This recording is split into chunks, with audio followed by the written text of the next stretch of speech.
As a former financial advisor, one of the biggest questions I get is, Humphrey, I have some extra cash. How do I invest it and make it grow? And for a beginner, it can get really overwhelming. There are a ton of investment choices out there and terms that probably sound like a foreign language. For example, what does ETF stand for? And should you place an order as a market or a limit order? So that's why I made this introductory video today on everything you need to know to start investing this year. And by the end of this video, you will be equipped with the knowledge to start your first investment, as well as how to continue investing for the rest of your life. Now, there are 7 sections in this video, as well as a live demonstration. So we will talk about the why, how, and what do we invest in, as well as some beginner strategies as well. So let's get right into it. Why do we want to invest in general? There are 2 big reasons we want to invest our money. Number 1 is that if your money is sitting in a bank at the normal checking account rates, it will be losing value to inflation. The US Federal Reserve targets a 2 to 3% inflation rate per year to keep the economy healthy,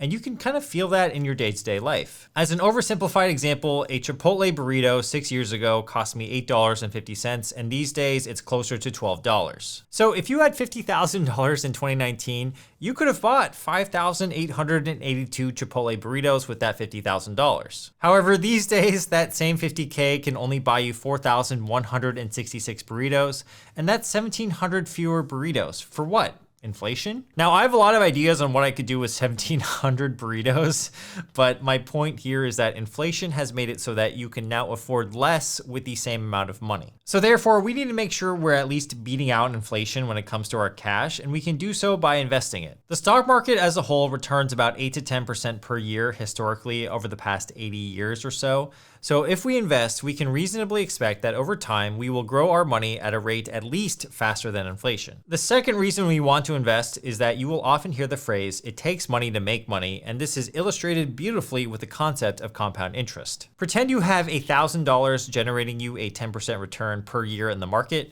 That's $100 per year you are receiving for investing, which is nice, but it's not life-changing. In year 2, you would get 10% again, and now you'll have $1,210 because you're getting 10% on the now bigger sum of $1,100 at the end of year 1. Now, if you repeated this every year for 20 straight years, you would have $6,727.50 by the end of it. So just by putting $1,000 into your main account and getting a return of 10% every year, the money compounds on itself and grows bigger. Now imagine you had $1 million earning you a 10% return in the market. That's $100,000 per year that you are earning just for investing it. All that's really changed is how much you've invested, and you can see that the more money you have, the more money you will make. More money equals more leverage, so when you have more money to work with, the returns from having that money increases proportionally as the amount that you have increases. Okay, so now that we know why we want to invest, the next question is, why do we want to focus on investing in stocks, which are just shares of ownership in public companies? There are so many investments out there. You could invest in real estate, commodities like gold and silver, or you can even buy collectibles like art or Pokemon cards. But the reason we want to invest in companies within this video specifically is that it's very accessible, it has predictable returns over time, and it's very liquid. When an investment is liquid, it means you can convert that investment into cash without much trouble. If you buy a house for $500,000 in cash and you wanted to sell the house next week and get your $500,000 back,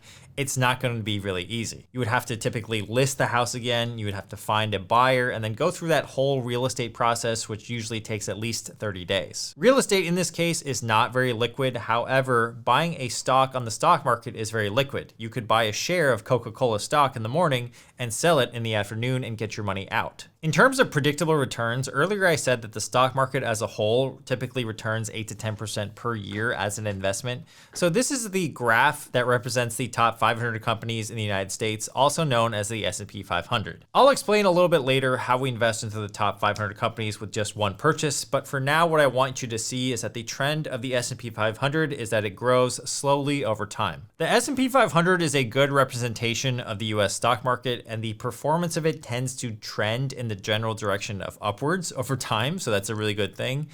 I mean, you will get some dips and valleys here and there, as well as periods of flat trading, but over a long period of time, this should go up, which means that it would benefit you to be a long-term investor. So historically, if you invested your money into the S&P 500, it would grow at that rate of 8 to 10% per year. So for example, if you had $100 of your hard-earned money in 1980, say you were alive back then, and you left it invested in the entire stock market, which you can do with an index fund, it would be worth over $17,000 today. Adjusted for inflation, $100 in 1980 is worth $393 today. That means your money has still gone up in value 44 times more than inflation just for investing, and that's pretty cool. Now that we figured out that we are going to invest in stocks, the next question is, how do we actually do it? First, you will need what's called an investment account. This is like opening up a bank account, but you can do so online, and the account is for the sole purpose of holding and investing in stocks. Investment accounts come in many different flavors, but two of the main ones are retirement accounts and just simple, normal brokerage accounts. A retirement account is something like a 401k or an IRA in the United States. So a 401k is employer sponsored and an IRA is an individual one. You might have heard these terms if you have an employer. It's usually an employer perk to offer you a 401k. If you're in the UK, Canada, or Australia, I will go ahead and put up the equivalent account types on the screen right now. The main benefit of investing in a retirement account is usually that there are some tax advantages. So if you are investing within a retirement account, just know that there will be a trade-off of the tax benefits, and that's usually that you have to tie up your money until you retire. Some people like this type of forced savings, and some people just really don't. It just depends on the person. If you don't want to invest solely in a retirement account, you can invest in what's called a regular brokerage account, but then you will pay taxes whenever you make gains and actually sell the stocks for gains. Now, back in the day before the internet, you would call up a stockbroker to help you invest your money. It's kind of like the scene in that famous movie, The Wolf of Wall Street, when he's selling stocks over the phone and he writes down the orders over the phone. You would need to have a broker typically to have you place trades because the entire financial industry is very regulated. These days, though, you can just sign up for an online brokerage account and they will act as your broker at a place like Fidelity, Charles Schwab, Robinhood, etc. At those brokerages, you can place an order for your index fund, ETFs, or stocks that way. And if you aren't sure how to actually do that, don't worry. We will have a live demo at the end of this video where I'll show you exactly how to do just that. All right, so cool. We now know why we want to invest, why we're going to be choosing stocks to invest, and the logistical method and how to buy stocks.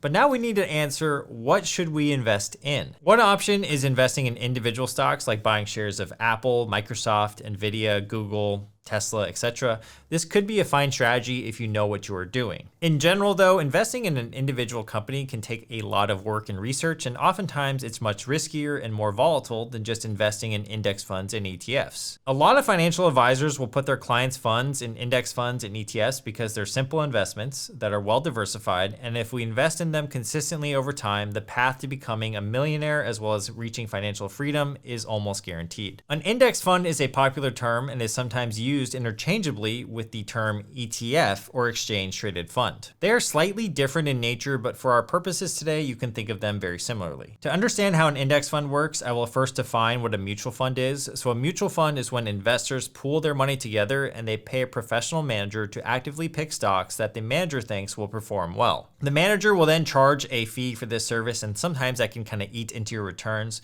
So an index fund is a type of mutual fund, it just doesn't have an active manager. Instead, it automatically tracks a stock index like the S&P 500, which are the top 500 US companies, or the FTSE 100, for example, that's the top 100 UK companies. You also have things like the NASDAQ and the Dow Jones. Now, since there is no manager actively picking stocks, the fees will be much, much lower. So essentially, an index fund would automatically track and invest all the companies in that particular index, and that way, all you have to do as the investor is buy the index fund that tracks that index. If we pull up the S&P 500 index, for example, an index fund or ETF that tracks the S&P 500 would contain all of these 500 plus companies. So by buying this one investment, you automatically will have your money split into all of these companies on this list. That includes Nvidia, Apple, Microsoft, Tesla, Meta, etc. This means you will get instant diversification to the top 500 companies and very low fees since there are no money managers. In order to buy an index fund that tracks the S&P 500, you must research and know the ticker symbols of these funds. Now, a popular ETF that tracks the S&P 500 is ticker symbol VOO. So side note here, a ticker symbol is like an airport code. So for example, you know how if you go to New York, you go to JFK Airport, that's JFK. Or if you go to London Heathrow, the ticker symbol there or the airport code is LHR. Investments that you can buy on the market have their own airport codes. Those are called ticker symbols. So Apple, for example, is AAPL, Microsoft is MSFT, and Tesla's is just TSLA. You get the idea. I personally like ETFs and index funds though, because sometimes picking individual stocks can be dangerous, as I mentioned earlier. If you want a further example, just look at Intel stock. So if you bought it in 2000 at the high of $72 per share, you still today would not have recouped your investment. Compare that to the performance of the S&P 500 since 2000, which has returned more than 4 times since then. Individual names can be really great though, like they offer a lot of reward for the risk. So for example, if you chose Nvidia, you would have done way better than the S&P 500. But the whole thing is that you don't know which companies are going to do that good over time. That's why we just want to be consistent. And so if we're able to invest $6,000 a year or $500 a month into the S&P 500 consistently over a period of 35 years, our total investment balance by the end of those 35 years will be well over $1 million. All right, so now you're probably excited about these ETFs. Now you're probably wondering, well, when should I actually invest? And this is a great question. I think the answer is as soon as you can. Many beginners will think it's too late to invest because the market has gotten too high or has hit all-time highs. But what if I told you that the S&P 500 spends about 8.3% of all trading days at all-time highs? That's roughly 21 days per year when it's trading at a record level, and new all-time highs are usually followed by more all-time highs. If you're not invested on the big days when the market is up, you actually will miss out on a lot of gains. So looking at this chart, if you missed just 10 of the best days in the market in the past 30 years, you could erase your gains by 54%. Missing 20 days will cost you 73% of your total gains, and missing 30 days will result in 83% less. Paying a price that no one has ever paid before will create psychological resistance for sure, so we need to acknowledge this and just understand that investing consistently over time will get us the results that we want. One of my favorite financial bloggers is Nick Maggiulli, I believe I said his name right, and he has a famous article titled "Just Keep Buying." In this article, his main point is that, quote, rather than worry about whether now is the right time to buy, just keep buying. Market high or market low, just keep buying. He points out that as stocks get more expensive, their future returns generally decrease. So this makes sense. If you buy an overvalued stock, it probably won't return as high as if you got in when it's much lower. He uses something called the PE ratio to explain this concept. Now, for the purpose of this video today, just know that the PE ratio is a metric that shows you how expensive a stock is relative to its earnings. Think of it like a price tag. A higher PE means the stock is more expensive, and a lower PE means that it's cheap. You can see that as the PE ratio increases, there's a negative correlation here with your returns for the next 5 years.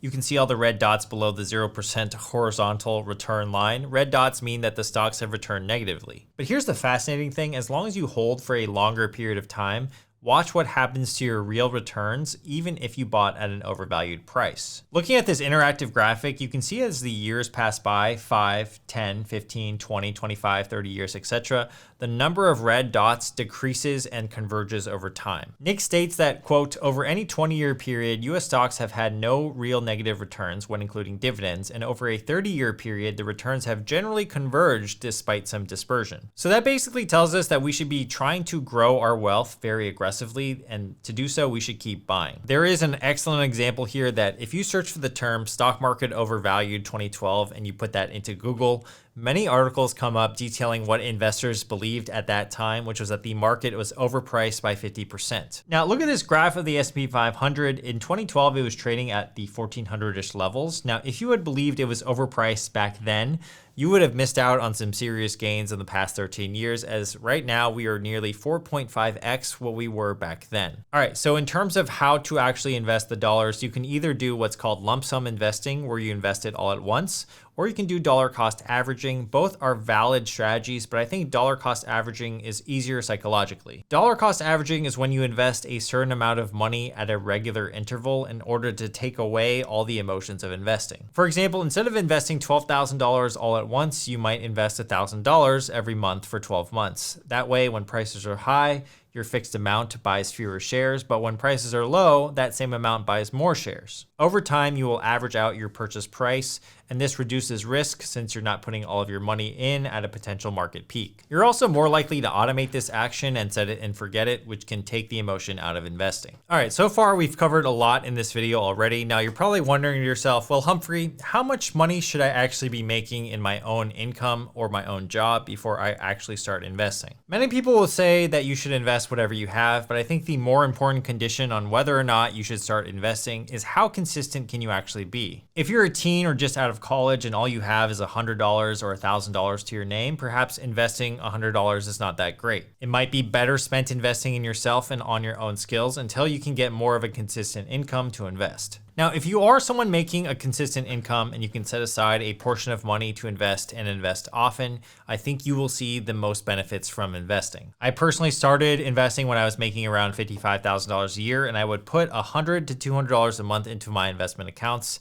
And whenever I got a bonus or tax refund, I would also put all of that windfall money straight into my investment account as well. In addition to knowing how much you can set aside for investing, you should also be self-aware about your own goals and tendencies, which brings us to our next section, understanding yourself. I believe that you need to understand your own risk profile and your goals and your time horizon with investing. In other words, are you someone who takes on a lot of risk? Are you okay with big swings and volatility in your accounts?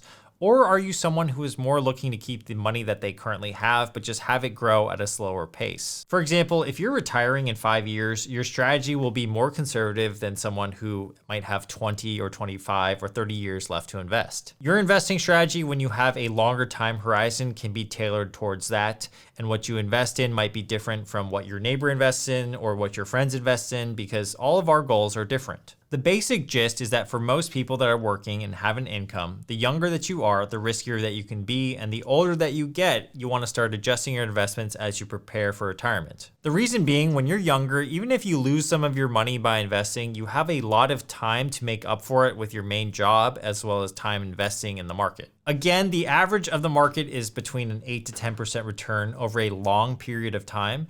There are going to be stretches of years where you will lose money, and it will also be flat for periods of time as well. Now, when you are older, let's say you are at the age of 60, you have less time to make up those losses because you need that money for retirement. And that is one thing I want to mention today. When it comes to investing, it does carry some risk. It doesn't always mean that you're going to make 8% on average every year like clockwork. Some years might be up a lot. Some years you might be down a lot, like during the financial crisis or the coronavirus 2020. And some years just might be flat. But over time, you can expect it to grow if things continue the way they have been. Now, before we get into our live example of buying a share on Robinhood today, I just wanted to give you a quick summary on what I would do this year if I want to start investing. First, I would understand why we want to invest, which is what I've covered today in sections 1 and 2. Second, I would open up a retirement account or a regular brokerage account to start investing, preferably with someone easy to use like Fidelity, Robinhood, or Schwab. That would be your best bet. Third, I would probably invest in an ETF or index fund that tracks the S&P 500 or maybe the NASDAQ.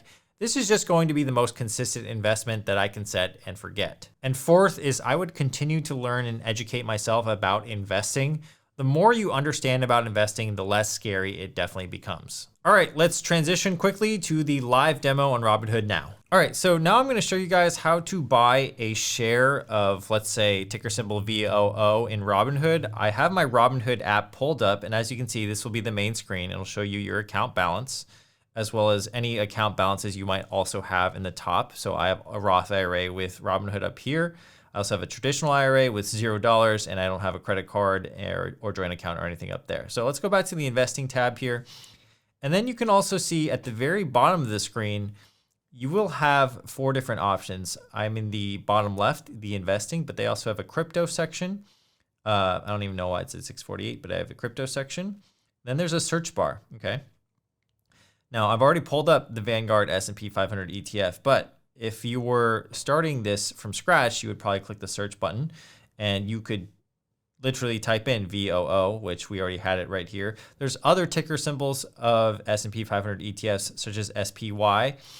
You could do that as well. That's the Spider S&P 500 ETF. But let's buy VOO, the Vanguard S&P 500 ETF, and you'll get to a screen like this. And right now the market is open, and we have about an hour and 15 minutes left before the market closes. So I'm just going to go ahead and click Trade at the bottom right here, and then I'm going to click Buy.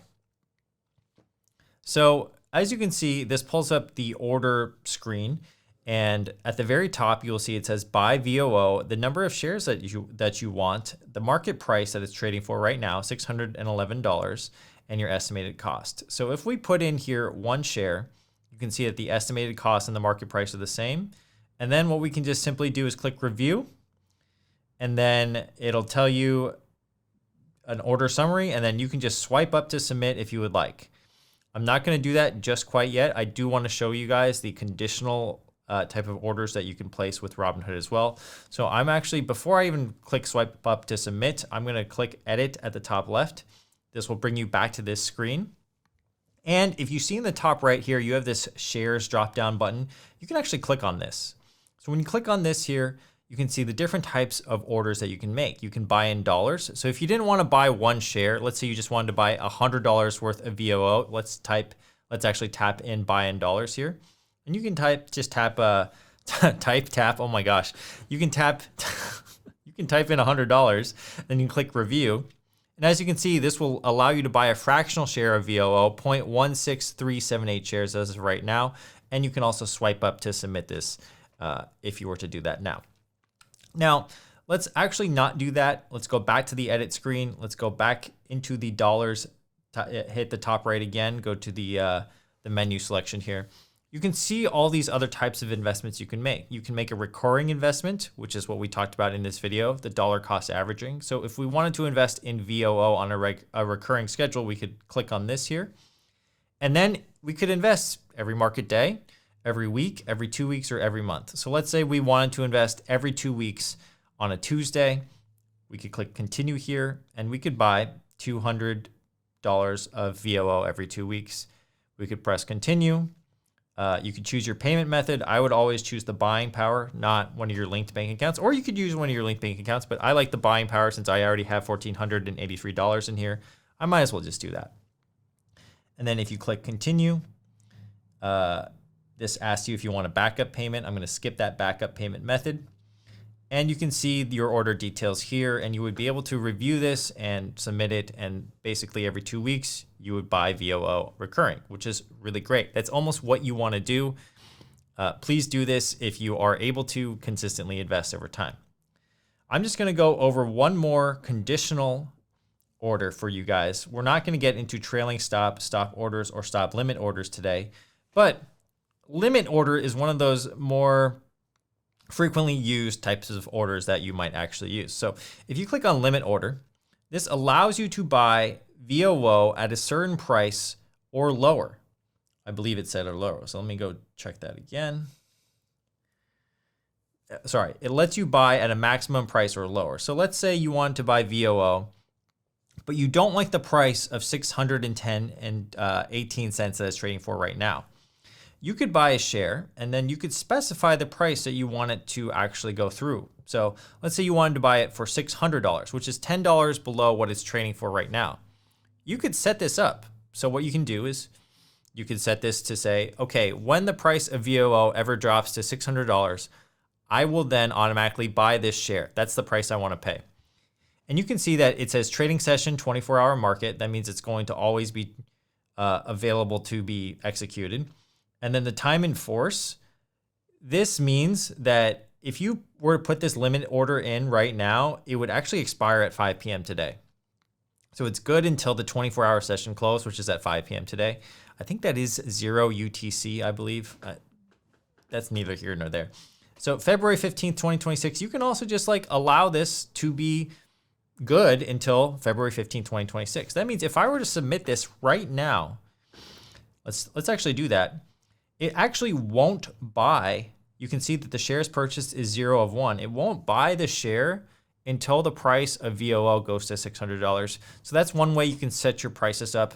Otherwise, you can just buy what's called a market order, which is the initial order that we had at the very beginning of this tutorial. I feel like we should just do that just for fun. Let's buy a share together. So I'm going to go back. Just remember, this is the original way that we bought it in the first place. And I'm not going to choose dollars. I'm going to choose buy in shares. Let's buy one share of VOO. It's trading for $610.47 right now. You'll notice that our individual buying power went down because I have a limit order in place. So it's actually using that buying power. It's being reserved for that limit order. So if we wanted to get that buying power back, we would have to go cancel that order. But anyways, we still have enough money to buy one share of VOO right now. So I'm just going to click review and go ahead and swipe up. And boom, welcome to the Investor Center. That is a joke, and I hope that you got it. But yeah, that's how you would do it, and that's simple with Robinhood. So I like Robinhood. You could also use Fidelity or Schwab or wherever you may trade your stocks. I do believe that Vanguard has one of the worst UIs out there, so I'd probably stay away from Vanguard, even though it is quite reputable and it's a nonprofit. A lot of people overcomplicate investing. They'll spend a lot of time creating these spreadsheet models that try to predict whether or not an investment's gonna go up or it's gonna go down. And what ends up happening is they spend so much time on these spreadsheets and they end up not even beating the market the majority of the time. So there was actually a new report that found that almost 80% of active fund managers are falling behind the major indexes. Now, what if I told you that there were only 3 investments that you needed to make, and that these investments held together would not underperform the market, and it's so dead simple that anybody can actually execute on it? Instead of trying to predict which stocks are going to perform well, we're going to invest in 3 broad-based index funds that cover both the stock and the bond market. The goal of this strategy is to provide you a well-diversified portfolio as well as a good potential for returns. Now, this is famously known as the 3-fund portfolio, and today we're going to go over the benefits and how to set it up. The 3-fund portfolio has been popularized by the Bogleheads community, which is named after John Bogle, the creator of Vanguard, and these Bogleheads are investing enthusiasts who want a simple approach to investing for the long term with low costs and diversification. And as its name implies, you really only need 3 funds to make this work. They consist of basic asset classes like the US Stock Market Index Fund, the Total International Stock Market Index Fund, and a Bond Market Index Fund as well. Now, in terms of how you allocate your investments among those funds, that's something that depends on a few factors. So as a former financial advisor, what we always try to advise our previous clients to do was to assess our risk tolerance, our goals, and our time horizon for our investment. Now, based on those answers that they provide, we could actually come up with allocations that we felt confident in suggesting because it was tailored towards their needs. Now, if you are someone that doesn't know what their risk tolerance or their time horizon is, there are plenty of online questionnaires that you could fill out, and I'll link one down below so that you can kind of get a sense of what your investing strategy is going to be. So let's talk about some of the benefits of the 3-fund portfolio. The first is that it is simple. Because you are only buying 3 funds, it's going to encompass over 22,000 different securities worldwide in the stock and the bond market. And there's no overlap amongst all your investments, so you're getting exposure to a lot of holdings in the stock and the bond market. Investing can be really complicated if you make it so, but this 3-fund portfolio will make it pretty easy. I would even argue that the hardest part of having a 3-fund portfolio is rebalancing it every year, but I'm gonna go over how to do that in this video anyway. The second benefit of having these 3 funds in your portfolio is that it's well diversified. Warren Buffett has once said that, quote, "Diversification is protection against ignorance. It makes little sense if you know what you're doing." And this is actually perfect for us average investors. Obviously, if we had Buffett's skill of investing, then maybe we could just pick a couple of stocks to go all into or put all of our eggs in one basket to, and they would perform really well because we were as knowledgeable as Warren Buffett. But the truth is that most of us aren't Warren Buffett. We don't study investing as a full-time job. So having these 3 funds is going to be well diversified and great for the average investor. Diversification here is really key to helping you not lose as much money as possible, because let's say we were in our previous example with Warren Buffett, you only had 3 stocks. If one of those 3 stocks goes out of business, then boom, you've just lost 33% of your total portfolio. If we're invested in an index fund that holds, let's say, 5,000 different stocks, if one of those stocks goes out of business, we're likely going to be fine. The third benefit of the 3-fund portfolio is that it costs very little. The average expense ratio of any of these funds in your 3-fund portfolio is going to be around 0.05% to 0.1%. That means for every $10,000 you have invested, every year you're only going to pay between $5 and $10 of fees on average. And fees are really important for your total returns. So the SEC actually has an investment bulletin that shows the effects of fees on your investment totals. So I want you guys to take a look at this graph. The following chart shows an investment portfolio with a 4% annual return over 20 years when the investment either has an ongoing fee of 0.25%, 0.5%, or 1%. Notice how the fees affect the investment portfolio over 20 years.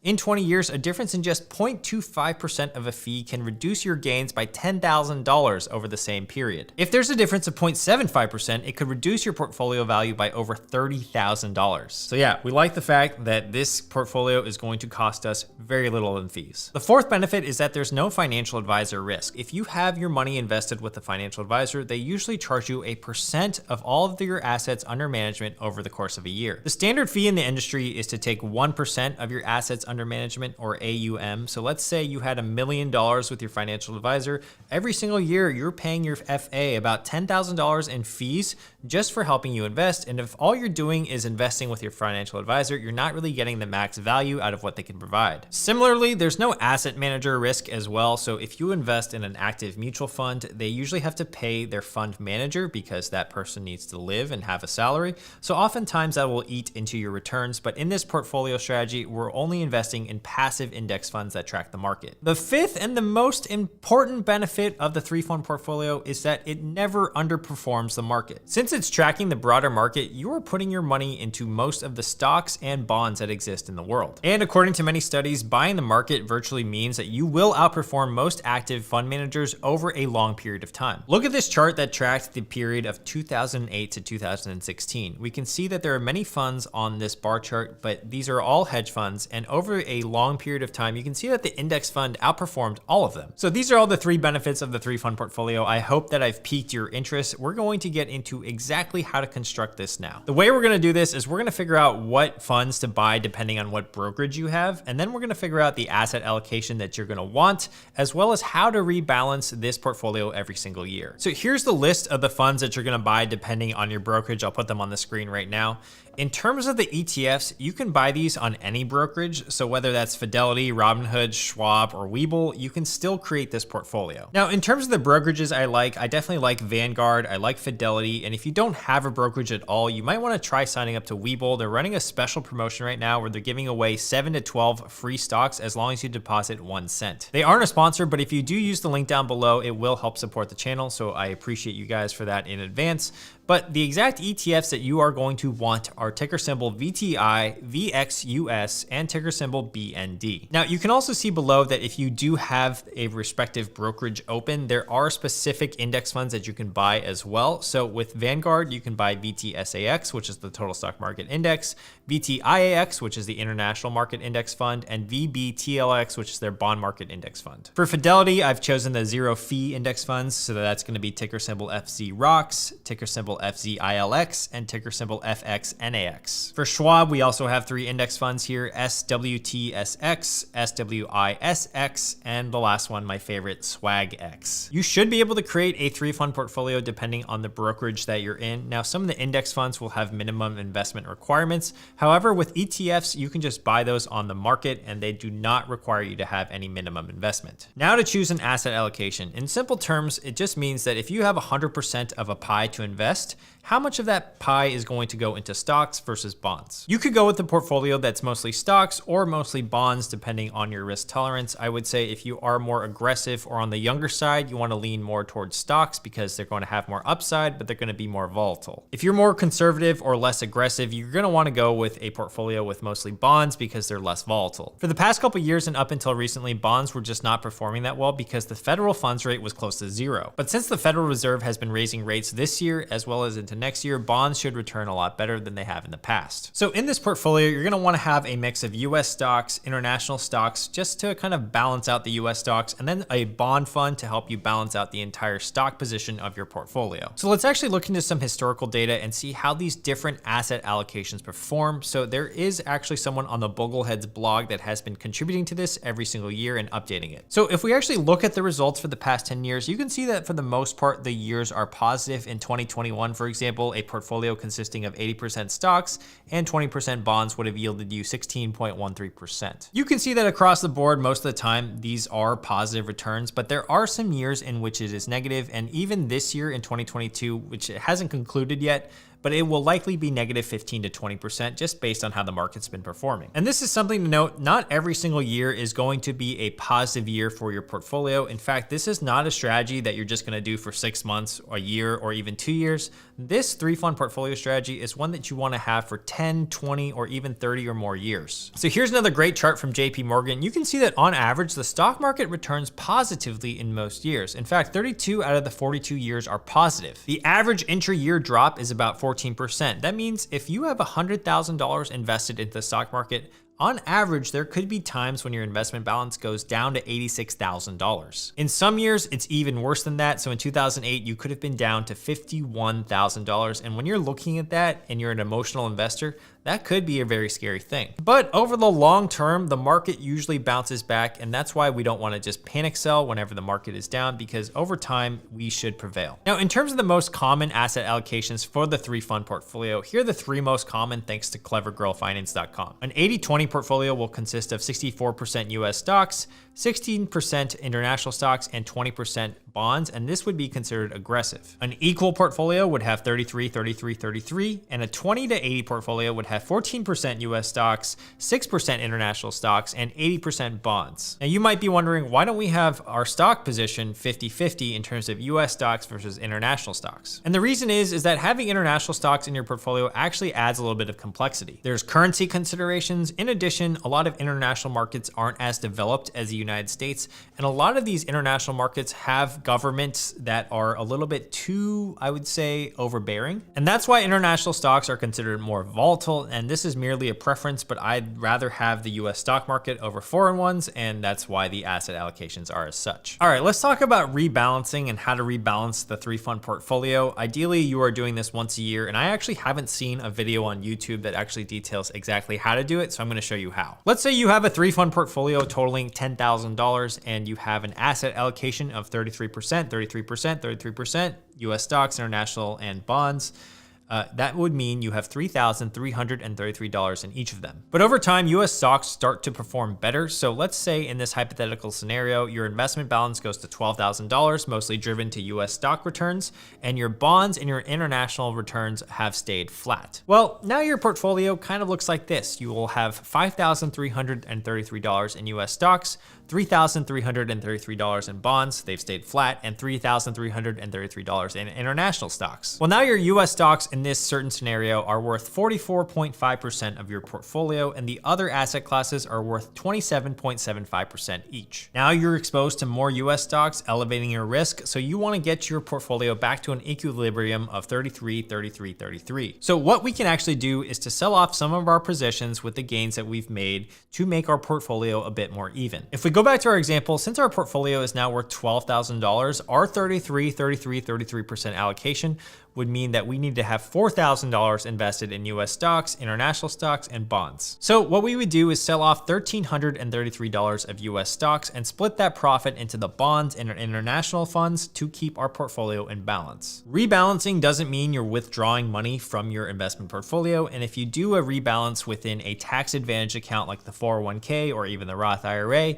you might not even pay taxes on that until way later. The most important thing I also want to bring up in a 3-fund portfolio, or any portfolio for that matter, is that you should always be consistently investing. If you do so, you're freeing yourself from when the best time is to invest, and you're likely going to invest more and capture more upside overall in your portfolio over time. According to a recent study by Vanguard, most Americans are not investing enough money. This study looked at 5 million participants who had a defined contribution plan. So these are retirement plans where the employer and the employee contribute together. Now here's the complete table, and I want you guys to focus in on the age category here. By the time someone is in the 55 to 64 age range, their average balance is $207,874 for their retirement plan. Now the median balance is even smaller and quite abysmal, but of course this doesn't even account for every investment that the participant has. And the overall data shows that most participants are not investing enough of their income to meet their retirement goals. You can see that the median and average account balances vary by demographics, but the factors that affect balances the most are going to be your income, your age, and your job tenure. This should be no surprise to you. As you get older, you get better at your job, or you learn more skills, you start to make more money, and therefore you get to save and invest more money as well. Today we're going to figure out how much of your income you should aim to invest, and actually go through step by step to figure out what our investing rate should be. We'll also go over some general rules and personal finance tips that can lead to big results over the span of your life. All right, so first let's give you some context on what Americans are doing currently in terms of how much of a percentage of their income they're actually investing. And the most eye-opening finding from the Vanguard study is that most Americans are investing roughly 11% of their income, but there is a caveat with this, which is that this includes the employer match as well. So for example, it could be possible that someone is contributing 5.5% of their income into retirement and their employer just happens to match it, and so therefore that combined is 11%. Looking at the data in this table, we can see that those people that were automatically enrolled in a retirement plan invested roughly 0.5% more across the board,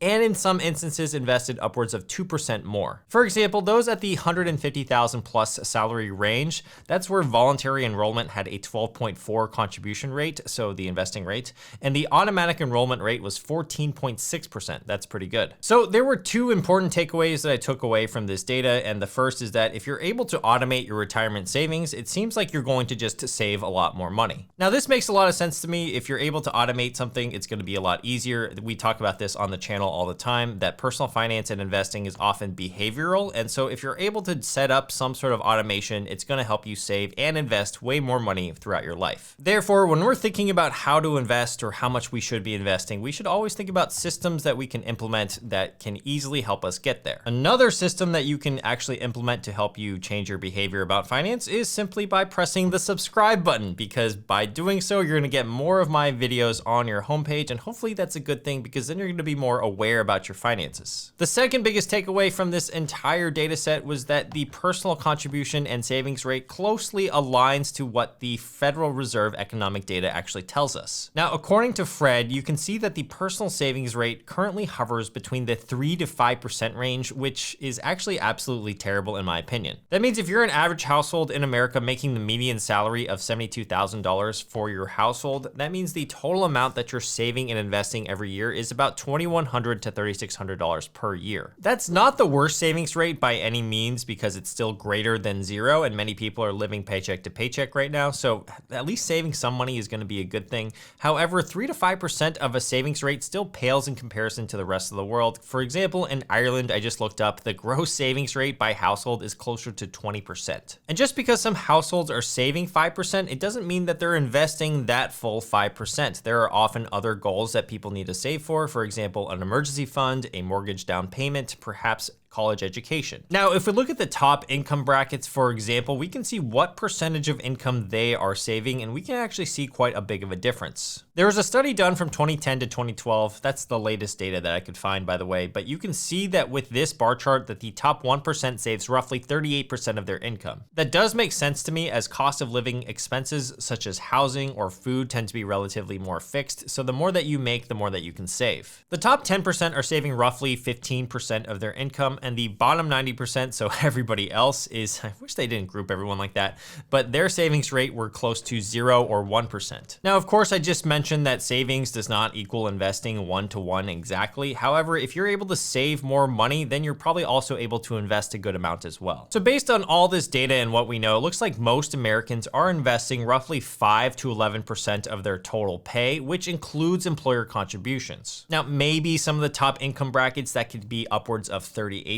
as we just noted. But what percentage of your income should you be investing for how much you make? You can either follow a general framework rule like the 50-15-5 rule by Fidelity that we're about to talk about, or you can basically figure out how much money you need in retirement and work backwards, which we're going to do a little bit later on in this video as well. So the 50-15-5 rule is one that personal finance experts recommend, and it essentially says that 50% of your take-home pay should go towards your essentials, such as your rent, your transportation, and your groceries. 15% should go towards your retirement savings, so this could either be pre-tax or taxed. And then 5% of your savings should go towards short-term savings, so this could either be sitting in a savings account, but hopefully a high-yield savings account. The reason Fidelity chose 50-15-5 as a general guideline is that they analyzed hundreds of scenarios, and they looked for a spending and savings guideline that would get people to retirement with stability. The research found that if you're able to stick to this guideline, you have a good chance of being financially stable and also maintain your lifestyle throughout retirement. Now, if you didn't notice that there is 50-15-5, that only accounts for 70% of your total pay. The other 30% is for discretionary expenses. I just assumed that they left that out because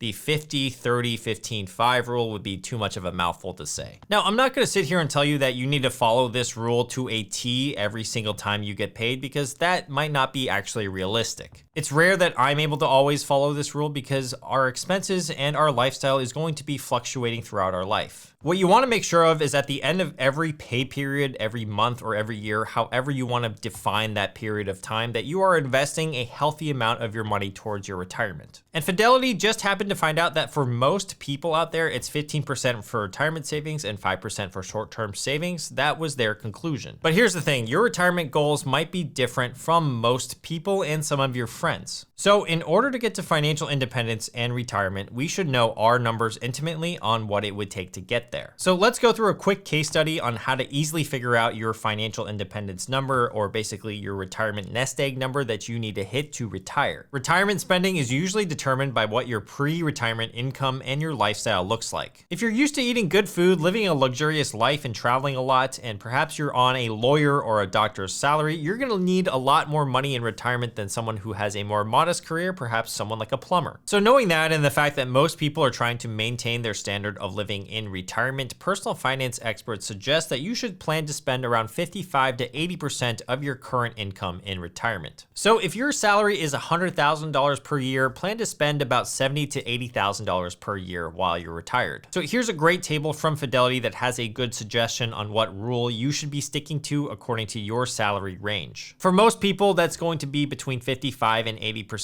for all the income ranges listed in this table. Okay, so let's look at a case study of someone who's 38 years old, has $100,000 in retirement savings, and current income is $80,000 per year. By using the table that we just referenced, we can say that our estimated retirement income replacement ratio is going to be 70% of that income. So we're gonna need about $56,000 per year in retirement. If you haven't watched my video on the 4% rule, you should probably check it out after this video. However, that video covers essentially how much you can withdraw from your retirement nest egg without ever running out of money, and the general gist is that 4% is relatively safe. So if we need $56,000 in retirement, we will divide that by the 4% rule, so 0.04, and that means we're going to need $1.4 million in retirement as our nest egg. If we need that much and we assume an investment rate of 8% per year, then the savings rate, you can play around with a calculator online to figure out how long it would take you exactly. You can see that at a 10% savings and investing rate, it would take you 26.18 years to hit $1.4 million.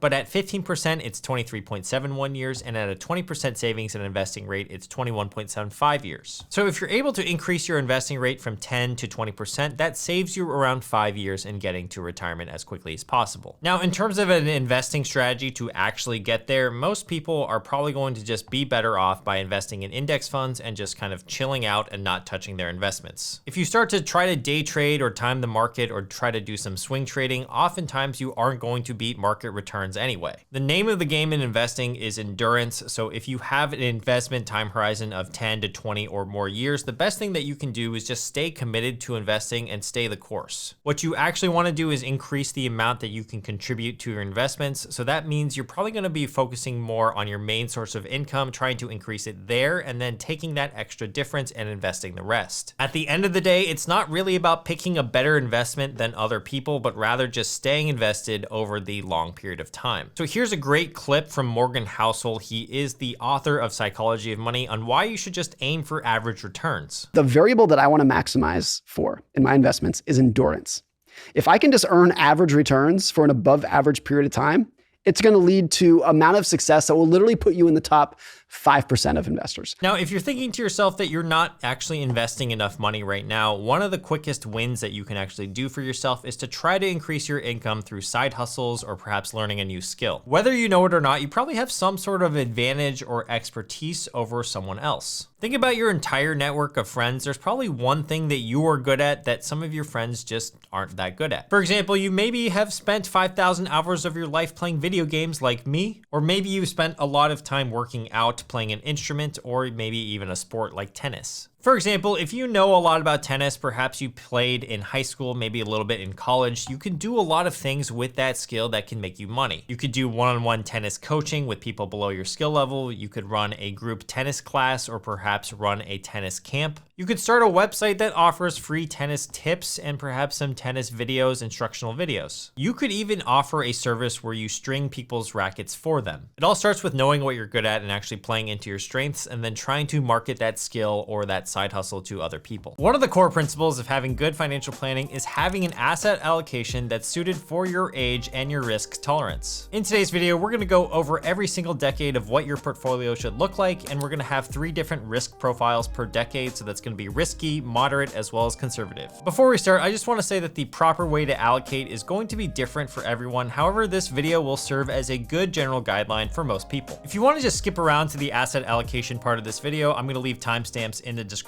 for you guys so that you can do that. But for now, let's talk about risk profiles and how to figure out what your risk profile is. For the riskier investors today, we're probably gonna be weighted heavier in stocks in our portfolio, especially into the ages of the 40s and maybe even the decade of the 50s. The reason is that stocks have been outperforming bonds for over 100 years now, and while stocks are inherently riskier, they still provide a lot of upside to our portfolios. Looking at this graph from Darrow Wealth Management, we can see the backdated returns of $10,000 invested in 2012 in the S&P 500 versus various bond funds and their total returns. The S&P 500 ETF produces about a 3.2x return over these 10 years, bringing the total balance to $32,550. We can see that the bond funds, the best one produced returns of around $15,600, and the rest were smaller than that. Now, historically speaking, stocks on average have been returning about 9 to 10% per year since the inception of the stock market, versus bond yields are usually much lower. However, we can see with this bar chart that not every year does the market return positively. If we focus in on the past 50 years, we can see that the trade-off for the 9 to 10% average returns that we are accustomed to is the fact that there are often down years of upwards of 30% or more. So with that being said, here are 3 characteristics of investors that this riskier profile might suit. Number 1, if you're young and you have a long time horizon until retirement, the riskier profile might suit you. Number 2, it'll also suit those people that have a reliable source of income that's going to grow considerably over time, and those are the people that aren't going to rely on their investment income from their retirement fund in retirement. And number 3, you might be someone who likes to actually manage their money and check out what the stock market is doing on a day-to-day or week-to-week basis, and you believe that your picks can actually outperform the market. In any case, the riskier risk profile that we're talking about today takes into consideration that you're okay taking a short-term loss or perhaps accepting some risk in the pursuit of longer-term wins. As we approach retirement though, we might actually shift our strategy from more of a riskier approach to a conservative one where we focus more on capital preservation. What's interesting though is that according to a 2020 Vanguard study, millennials actually allocated 90% of their portfolio to equities versus baby boomers maintained an equity position of around 66%. That's just a really good proof point that things actually do change as we age, and most reasonable investors are shifting their risk profiles as they age throughout the years. Okay, the next profile is if you're a moderate investor. In the moderate approach, our portfolios will still consist of 50 to 60% in stocks by the time we retire. If you're a moderate investor, you generally have the following characteristics. So number 1, you want to grow your money with a balanced approach. And number 2, you're okay tolerating some losses because you kind of know that's part of the game, and to get any risk, especially later on, you might have to take some losses in the short term. According to Vanguard, a portfolio with 60% in stocks and 40% in bonds had an average return of 8.6% from 1926 to 2018,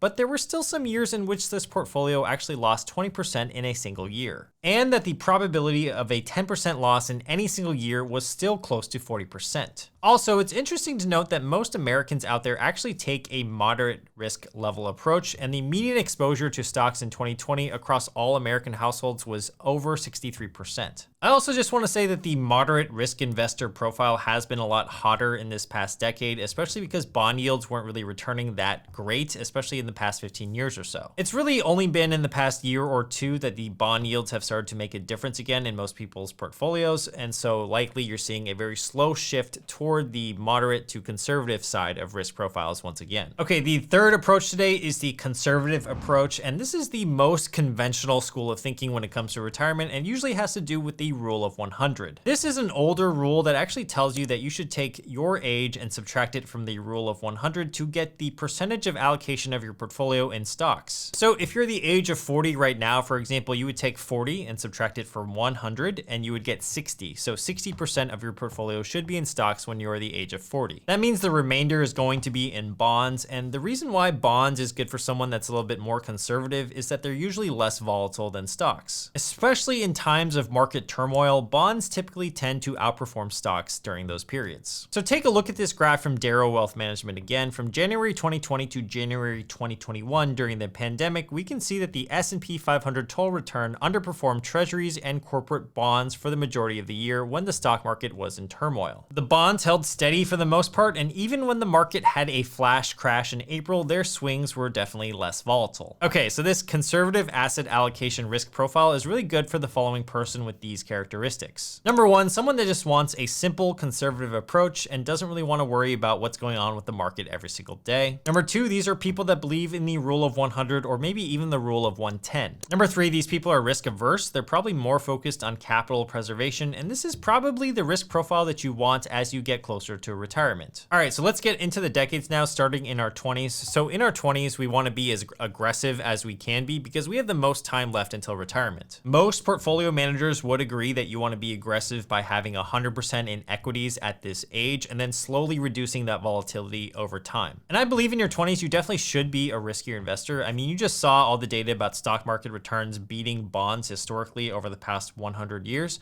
And in your 20s, you have the most time left until retirement, so it definitely makes sense to be aggressive. All right, so here are some sample allocations for you in your 20s. If you are on the riskier side, you're gonna wanna be 100% in stocks and 0% in bonds. The assumption here being that if there is a stock market pullback in the next 10 or 20 years, you still have a lot of time to regain that lost ground. If you're more moderate, you might go 90% in stocks and 10% in bonds. And then if you're conservative and you're in your 20s, you might go 80-20, so 80% stocks, 20% bonds, but it's not something that I would probably go with. Now, in terms of what to invest in when it comes to stocks or bonds, we're going to be investing in index funds that track the stock market index or index funds that track the bond market index as well. Some ticker symbols of great index funds for stocks include VOO, VTI, and SPY. For your bond funds, you can go with something like BND, AGG, or even Vanguard's tax exempt bond fund, which is ticker symbol VTEB. All right, so now you're in your 30s, and this is likely when you're starting to get spread thin. If you are not already, you probably have a mortgage, you might have a family, or you're starting to think about a family, and you just generally have a lot more responsibilities on your plate. Even with all these things going on, you should still be prioritizing your retirement contributions, especially because this is the most important time in your life. It's your 30s and your 40s because these are your prime earning years. Now, in my opinion, in your 30s, you can still afford a lot of risk because you still have a lot of time left until retirement, and it's been actually shown based on data that over any 20-year rolling period that the stock market tends to return positively. Okay, so if you're risky in your 30s, you're still looking at a 90 to 100% allocation of stocks and between a 0 to 10% allocation in bonds. If you're super risky, that allocation might not even change from your 20s. When you're moderate, you can consider an 85-15 split, so 85% in stocks and 15% in bonds. And then if you are conservative in the decade of your 30s, then that might be a 70-30 split. Now,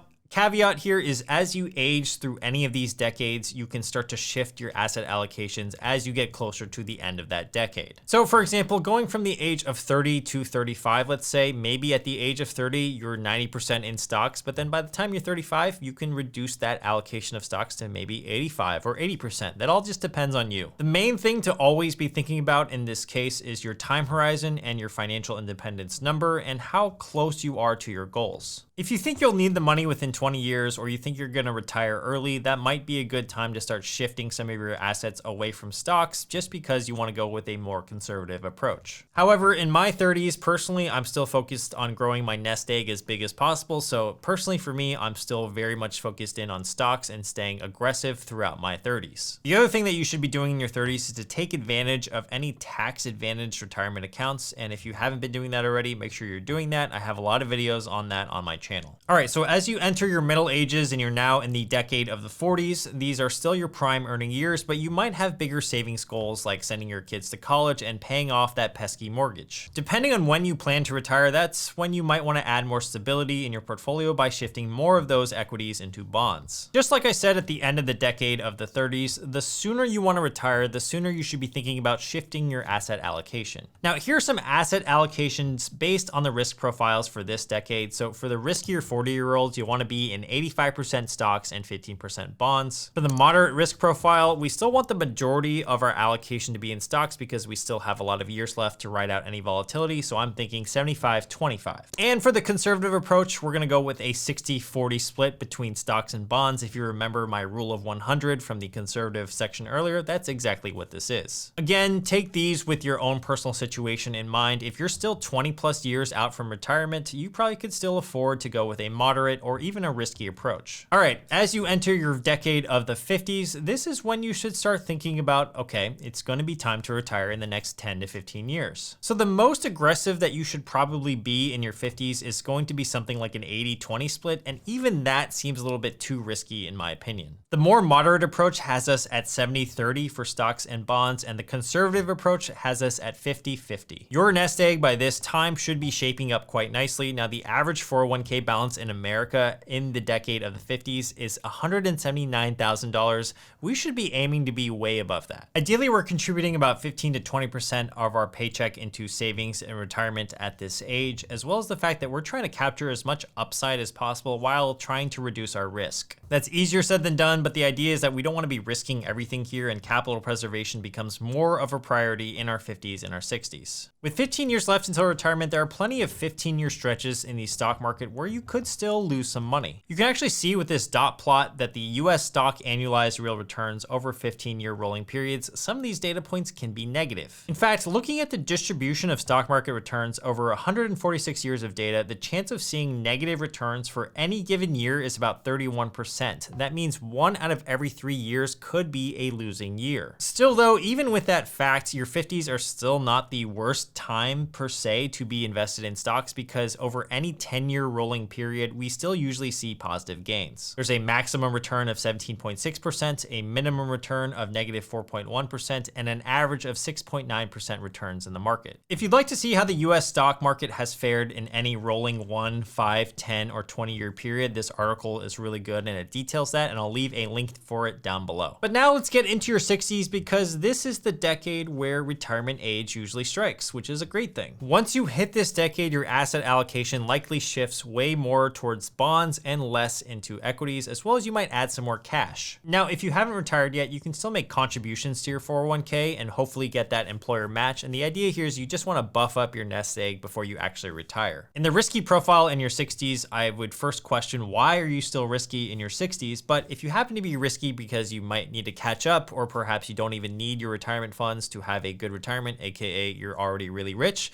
then I would kind of understand. But the risky profile person would have 75% in stocks and 25% in bonds at this age. However, most retirees will probably be in the moderate or the conservative approaches for this age group, especially because they're relying on their nest egg for retirement. A moderate risk profile at this age might have 60% in stocks and 40% in bonds, and a conservative risk profile would have 40% in stocks and 60% in bonds in your 60s. As the retiree ages past age 70 or even 80, then you're going to start to see that shift in stocks go all the way down to 20, 15, or even 10%, and the shift in bonds go upwards of 80 or 90%. This is assuming your safe withdrawal rate of 4% per year, and hopefully your nest egg with investments can cover that safe withdrawal rate and more. If your investments can't cover your safe withdrawal rate and you're already the age of 65, for example, you unfortunately might have to work for a few more years, or you might have to go a lot riskier, and that might be a dangerous thing. Okay, so how do these different portfolio asset allocation compositions kind of perform? Fidelity actually did a study at the end of 2022, and I'm going to show you the results right here. All right, so we can see the impact that asset allocation has over different average annual returns and also the worst possible returns. Of course, this does include the 1929 stock market crash and depression, as the data is from 1926 through 2022. In this chart also are short-term investments. They are 30-day treasuries. So for the sake of my points today, I'm going to simplify these pie charts. So you can feel free to pause the screen and to see how these portfolios performed over different periods of time, and also link this study in the description below for further reading. What's also fascinating is that the worst 12-month return is minus 61% or close to that, and the best 12-month return is around 136%.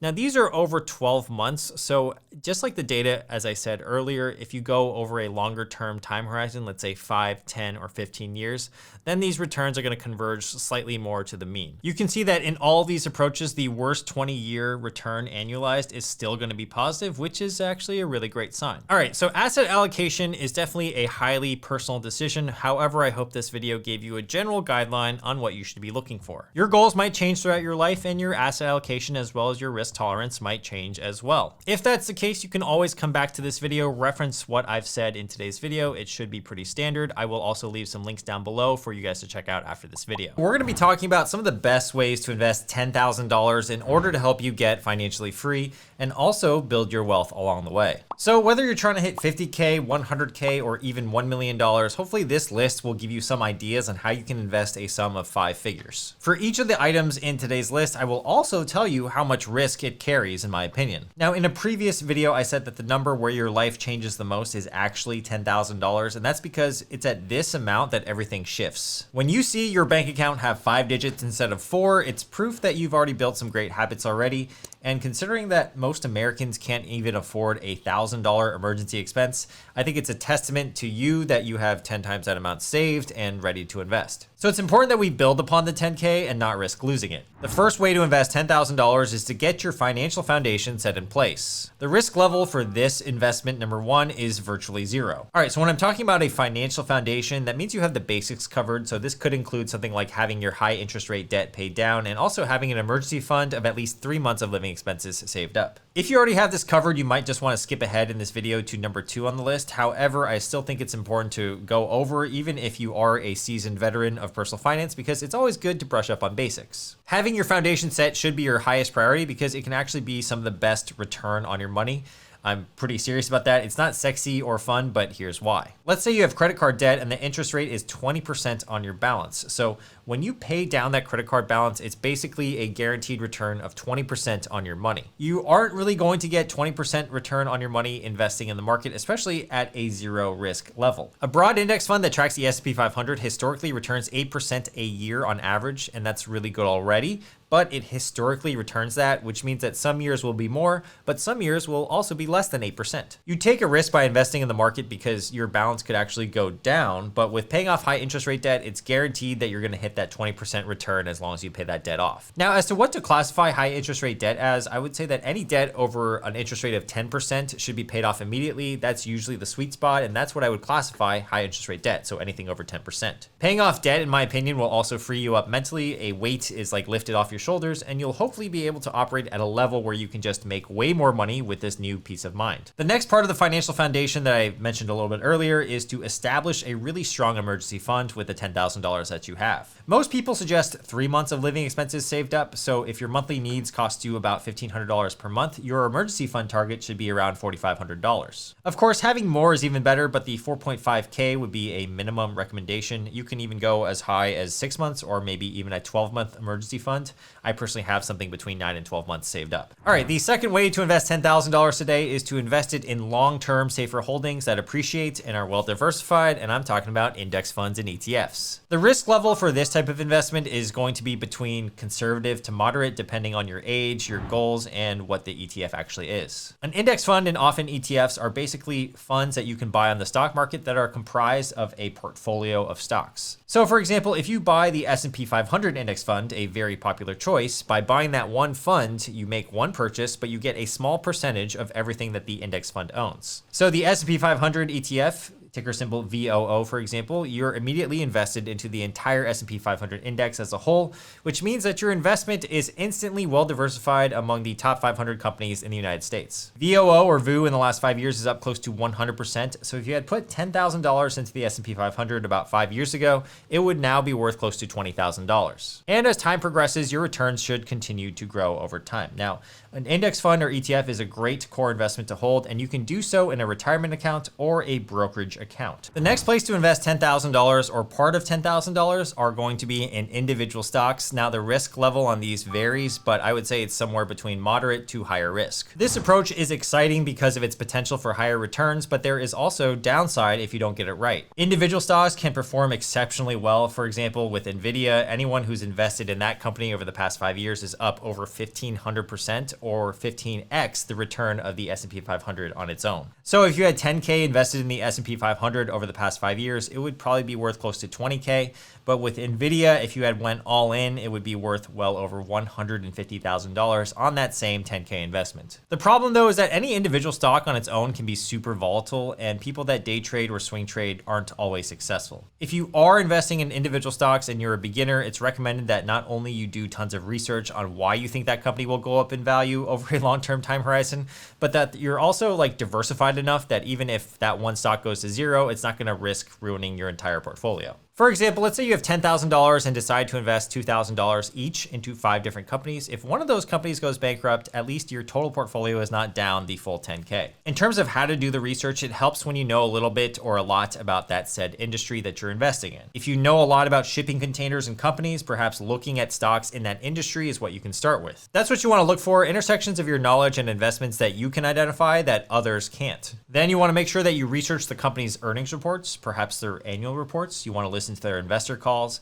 know the leadership, figure out what's on their roadmap, etc. You want to know so much about the company and its competitors in the stock market that you can identify a gap between what the stock is currently trading for and what you think it's actually worth. Warren Buffett's method is to find the intrinsic value of a stock and bet big on stocks in which he thinks where the market just has not realized their full potential yet. I do have some videos on that topic on my channel, or you can just research it online for yourself. The fourth place to invest $10,000 today is a high yield savings account, a CD, or a treasury bond. All these investments have a very low risk level. Now you might be thinking to yourself, why would I put my money somewhere that's not gonna make me rich? And here's the thing, these investments serve a very specific purpose in your portfolio. They're basically the safety net of your portfolio, and if you don't know what to do with your money, they aren't the worst choice to put your money in because they're paying pretty decent rates right now. Honestly, sometimes I even have up to 20 to 25% of cash in my portfolio, but during those times I do have that much in cash, it's at least sitting in one of these earning me interest. High yield savings accounts right now are currently paying anywhere from 3.5 to 4% APY at many online banks, and that's literally 10 to 15 times what the traditional big banks are paying. On $10,000, that means you would make $350 to $400 a year in a high yield account versus close to nothing at a big bank. CDs, or certificate of deposits, are where you lock up your money for a certain time period. It could be 3 months, 6 months, 1 year, or 2 years.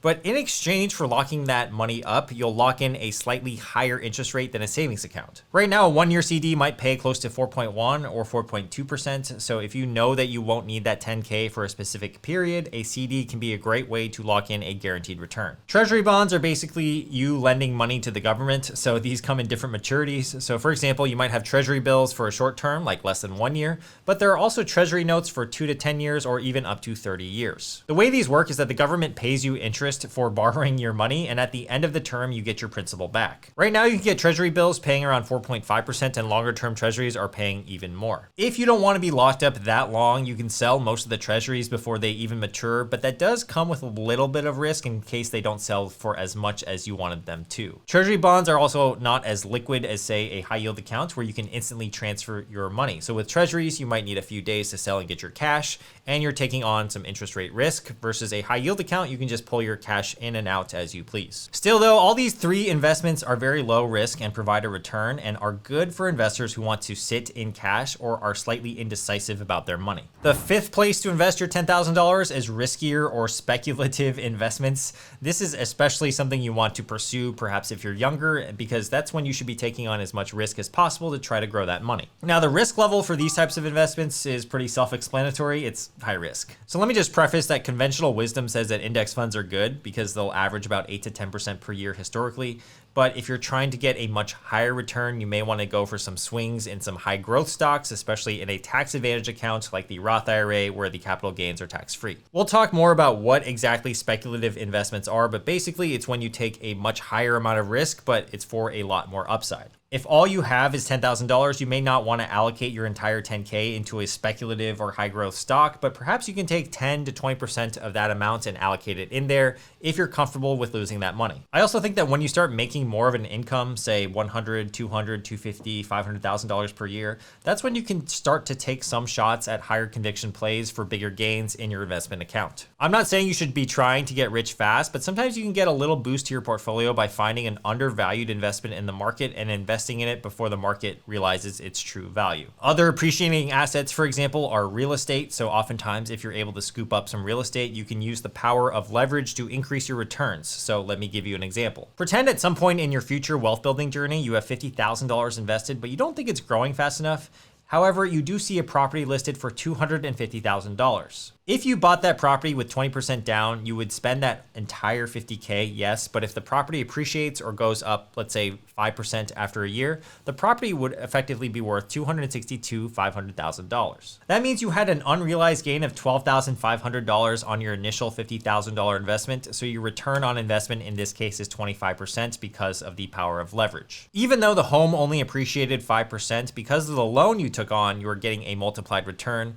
Of course, this is the best case scenario, and of course, you had to take on a loan to do this. If you are trying to get into real estate and cash flowing assets, you want to make sure you do your homework. I'm just simply illustrating to you how the power of leverage works with debt, and that's what many real estate investors are trying to do. Some other high risk plays that you can get into are simply things like cryptocurrency or perhaps angel investing. However, with those two types of asset classes, it's going to be quite risky. You could lose it all. And oftentimes with angel investing, you could invest in a company and it could go bust, let's say 6 months later on, and then boom, you're out of your entire 10K. I think if you're a beginner and all you have is $10,000, you just want to stick to the safer types of investments on this list. And your whole goal is to just not lose $10,000 because it took you a lot of work to get there. However, with the 10,000 bucks you have many options today. And depending on your risk tolerance, you can choose an option that works best for you. When you're playing a video game, there is a clear start, end, and you usually will be given instructions on exactly how to beat or win said game. Now, when it comes to personal finance and investing though, many people get lost. They pay attention to the wrong things and don't actually understand what it takes to win. So in this video, I'm going to go into excruciating detail on how the game of investing is set up,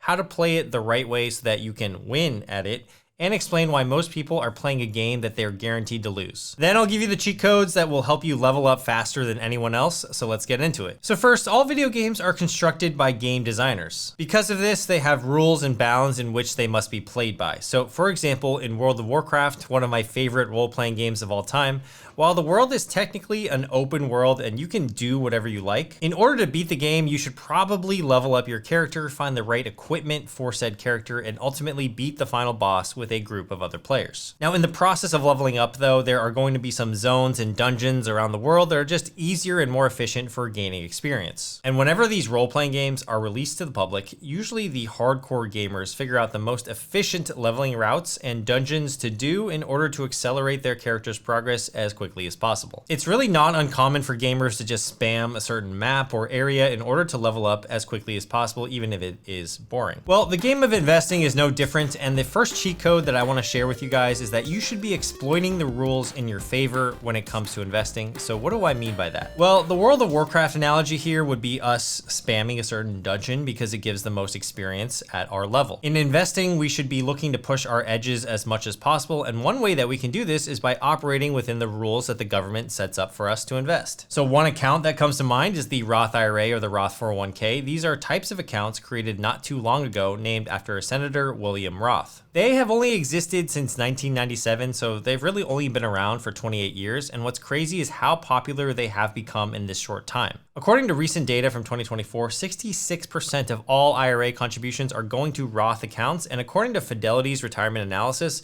Roth IRAs are the most popular retirement saving vehicle, even more so than 401ks. That's because many investors realize that just like in World of Warcraft, these accounts are so good that they are hard to ignore, and it's what we want to exploit, aka we want to use them at any opportunity that we can get. The first reason why it's so good is that your earnings and profits are growing tax-free. That means when you retire and you withdraw all the earnings on this account, you won't pay any taxes on it. So you can invest in this every single year, and say if your Apple position gets to, let's say, $2 to $3 million when you retire, you won't owe any taxes on that sum. The second advantage is that for the Roth IRA, you can have penalty and tax-free withdrawals of original contributions at any time as well, which gives you a lot of flexibility. And the third is that the Roth IRA or the 401k are not subject to required minimum withdrawals. In a traditional IRA, they require you to start actually withdrawing from those accounts at a certain age. I think it's around the age of 73. But since many people are living longer these days, and if we know that all the growth of compound interest is at the end of the compounding period,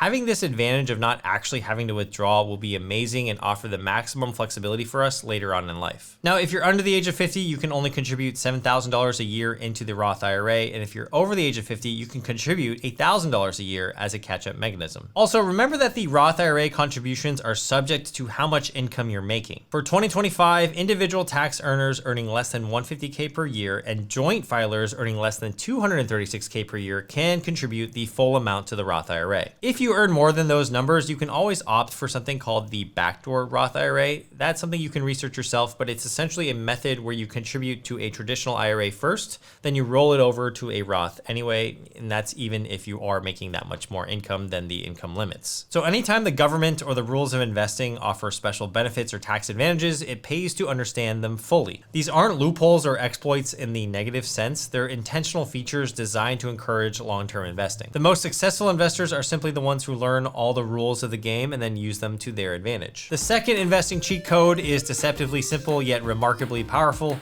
It's consistently increasing your contributions over time. In an RPG, leveling up requires more experience points the higher your level is. And in real life, real wealth requires you to progressively increase what you put in. Pretend you're 25 years old investing $500 a month to your investments, and that's about 10% of your salary at that time. Then 10 years later, maybe your salary has progressed to a point where you're earning twice as much as you were when you were 25. If you kept your contributions of $500 a month the same, that now only represents 5% of your salary. I know this sounds elementary, but if you are getting raises, an easy cheat code to use is to simply increase your contributions as you earn more money. Data shows that only 30% of retirement account holders increase their contributions year over year, even though people are receiving regular salary increases every year. This means that if you're willing to take this simple step, you are going to level up and progress your character faster than those that aren't. In video game terms, it means you're going to get to the end game, aka retirement in real life, a lot faster. And the beauty is that if you're able to do this consistently, these incremental increases in your contributions can mean a ton of money down the road after, let's say, a few decades. Pretend you have two friends aged 30, we'll call them Clay and Steph. Clay uses a flat contribution approach where he invests $500 a month for 30 years and he never changes the amount. By the time he's 60, assuming a 7% average annual return, he'll have around $606,000. Steph, however, increases his contribution by his favorite number, which is 3% every year. That means in his first year, he's going to be investing $500 monthly, and then by year 2, it's $515 monthly, and then by year 3, it's $530 monthly, and so on. By age 60, Steph has invested about $295,000 total, while Clay has only invested $180,000. While Steph does contribute about $115K more over 3 decades, his account is now worth more than $820,000,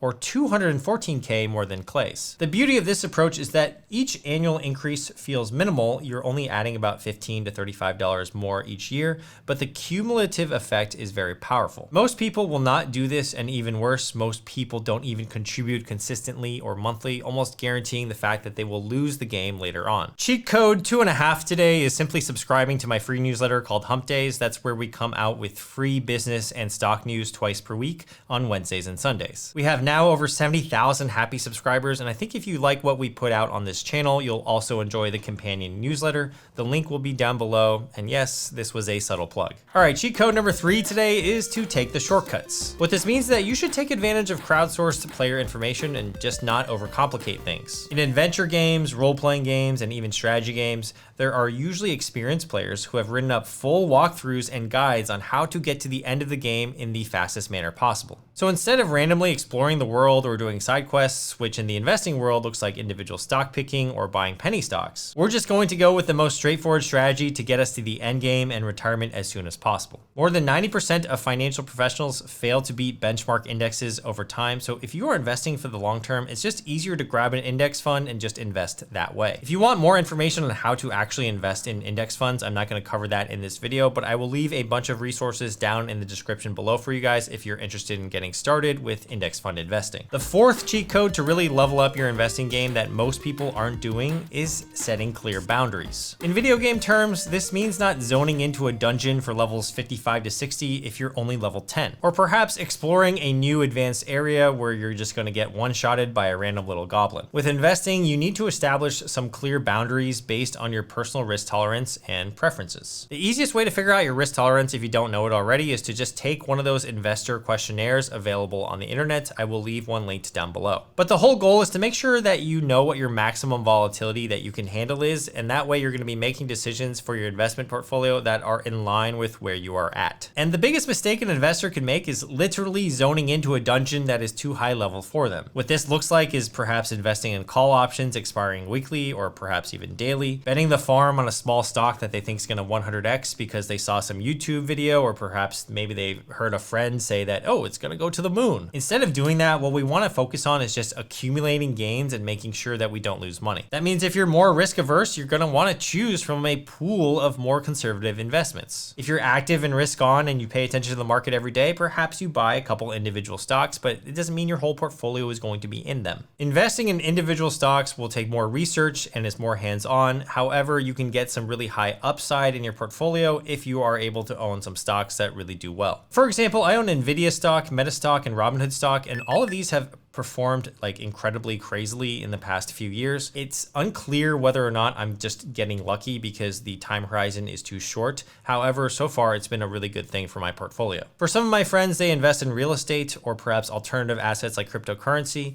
And you just have to know that if you are investing in riskier assets, you could lose more money just as easily. Cheat code number 5 today is to respec regularly. In video game terms, the way that it works is that as you progress through any game, you might initially allocate your skill points heavily into, let's say, defense and survivability. But later on, as you acquire better gear and face different enemies, you need to redistribute those points to maintain optimal performance. Players who never respec find themselves with outdated builds that struggle against new dungeons and new monsters. For example, you wouldn't want to allocate your skills into a defensive build for someone that's level 10 when you are actually level 60 because the priorities change as you level up. And the same thing goes for investing. Because your investment strategy at say age 20 is going to differ a lot from someone who's age 65. And that's where asset allocation comes in, and that's the practice of dividing our money between different types of assets like stocks, bonds, and cash. It's one of the first things that we should be looking to figure out when we are investing. Chances are, if you're someone that's on the younger side, that means you're going to have a lot longer term time horizon, which means that you can stomach more risk over the long period of time. Your portfolio might look like 80% stocks or maybe even 100% stocks at the age of 20. Equities are usually the riskiest type of asset other than crypto, of course, but let's say you're at 100% stocks at age 20. As you slowly age up, you're going to start adding in different assets like a mix of cash, bonds, and other types of alternative assets, perhaps real estate. The usual asset allocation of someone who retires is more of a mix of equities and bonds, and that's more the traditional approach. A conservative risk profile of someone who is retiring might be something like 40% in stocks and 60% in bonds. The point is that you should be respecing pretty often and at least reviewing your allocation every single year to make sure that it still fits within your risk tolerance and your goals. I've spent a lot of time studying the best ways to build wealth through investing, and one of the simplest and most effective strategies I've come across is called the 3-fund portfolio. It's great for beginners to advanced investors that want a set it and forget it approach to investing. The timeless portfolio combines just 3 ETFs, so one covering US stocks, one covering international stocks, and lastly, you have a bond fund. This will give you a diversified, low-cost portfolio that can weather almost any market condition. I've made videos on this in the past, but for 2025, I am refreshing it by giving you sample allocations by age range. I'm gonna break down exactly how it works and why it's a great strategy, and how you can start to build one today. All right, so on the screen right here is my personal 3-fund portfolio, and I started this in late November as a fresh new portfolio with $50,000 heading into the new year, and you can see that it only includes 3 ETFs at the bottom. The entire premise of the 3-fund portfolio is that since even professional active money managers have a hard time beating the market, that the average investor would fare way better by simply just investing in index funds or ETFs. So all we have to do as DIY investors is to make 3 investments, and we'll not only have a well-diversified portfolio with an appropriate level of risk, we'll also have the potential for market returns, if not better. The 3 ETFs that make up a 3-fund portfolio is number 1, a US total stock market index fund, number 2, an international stock market index fund, and then number 3, a total bond market index fund for your fixed income portion. In terms of how you allocate your total investment split among the 3 funds, that's going to depend on a few factors. Now, my personal split is 60-30-10 with 60% in US stocks, 30% in international, and 10% in bonds. But today we're gonna talk about how you're gonna want your splits because it's going to be personal to you, and we're also going to talk about the historical returns of different splits. Now, in terms of the ticker symbols of what you're buying, you're looking to buy these as ETFs or index funds within your portfolio. The personal portfolio that I hold, it just has 3 ETFs from Vanguard via the M1 Finance app. However, if you have other investing platforms such as Vanguard, Fidelity, Schwab, etc., there are platform-specific index funds that you can invest in on the screen. In the top row here, you can see these are all the US total stock funds for the different brokerages.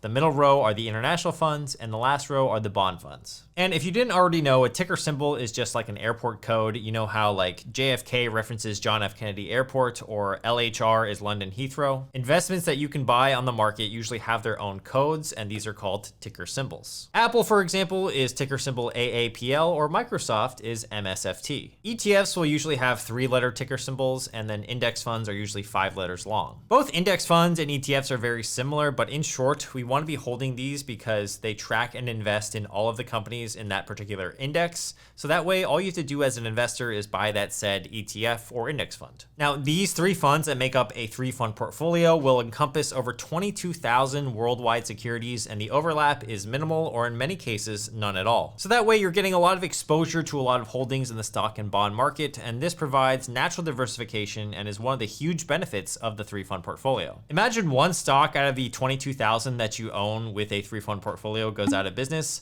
Our overall portfolio will be by and large unaffected. We're really just investing in the entire market as a whole. Another reason as to why you shouldn't just pick individual stocks, especially if you're a beginner, is consider the tech company Intel. This was once a high-flying tech stock during the dot-com bubble, but if you had chosen to invest in this stock back then, you can see by the chart on the screen that to this day, you would still not have broken through its all-time highs back in 2000. Now compare Intel to the overall performance of the stock market since 2000. The stock market has actually gone up 5x since then. So this is the danger of picking individual names. With more risk comes more added upside, but sometimes it can kind of backfire. That's why as investors, I think looking for consistent gains over time can easily be had if you're just investing in the entire market or a 3-fund portfolio. Another huge benefit of doing it this way through the 3-fund portfolio is that the fees are very, very low because all the funds are passively managed. The average expense ratio in all of these funds is usually between 0.05 to 0.1%.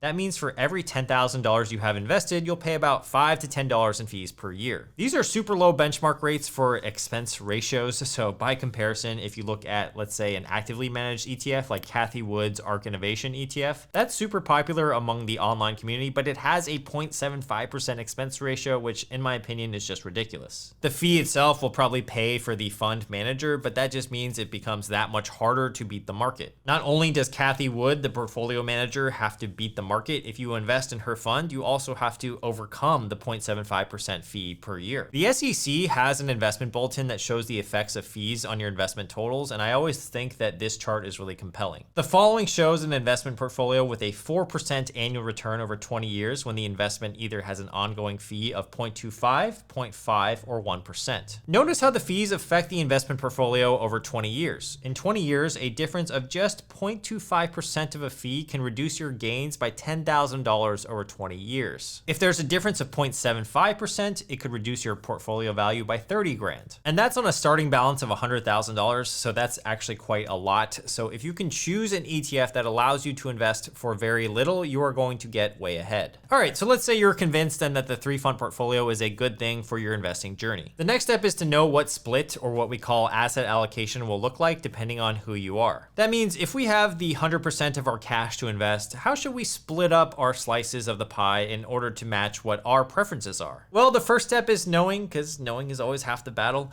You got to know your preferences. You need to know your risk tolerance and time horizon. So if you already know that, then perhaps skip to the next section. But if you don't, you can either figure that out by taking an 11-question quiz from Vanguard, which I will link down below, or you can listen to these general guidelines. The first tip that I have for you guys is that the younger you are, the less that you actually need bonds in your asset allocation. For the past decade or so, up until the last year, bonds were not really returning that well since the federal funds rate neared zero. But since the Fed has been raising interest rates this year, we are seeing bonds return better in the short term. Now, the reason you would want some bonds in a portfolio is to help you balance out the stocks and lower the overall volatility of any portfolio you might have. Generally, the older that you get, the more you will start to allocate towards bonds since they are safer and more predictable in their returns. And generally, the younger you are, the more you should have in stocks because you're going to have a lot of time until retirement, so you want to be as aggressive as you can be. And that leads me to tip number 2, which is that the riskier you want to be, the more you should be in just stocks. In fact, some younger people who are fully risk on will probably have a 100% allocation towards stocks. Tip number 3 is regarding the split of the 3-fund portfolio. So in general, the US stock portion of the 3-fund portfolio is the overwhelming majority of the entire asset allocation. Then that's usually followed by international stocks, followed by bonds. That is most likely generally going to be true until you hit the ages of 45 to 54,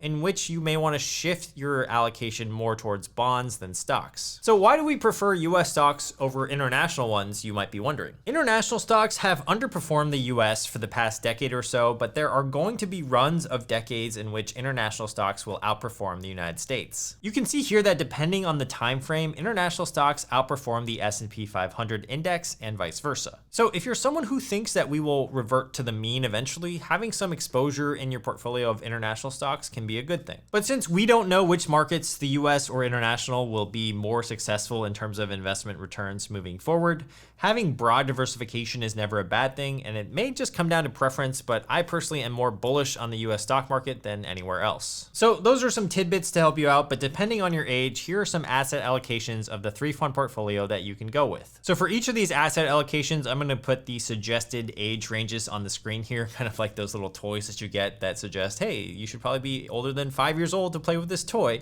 I'm going to do the same thing for these asset allocations. So these are just my personal opinions. Make sure you know that. If you do need more professional assistance, you maybe might want to seek out someone who is a professional financial advisor or investment advisor in your area. So the first asset allocation here is the 80-20 portfolio split. That means 80% stocks and 20% in bonds.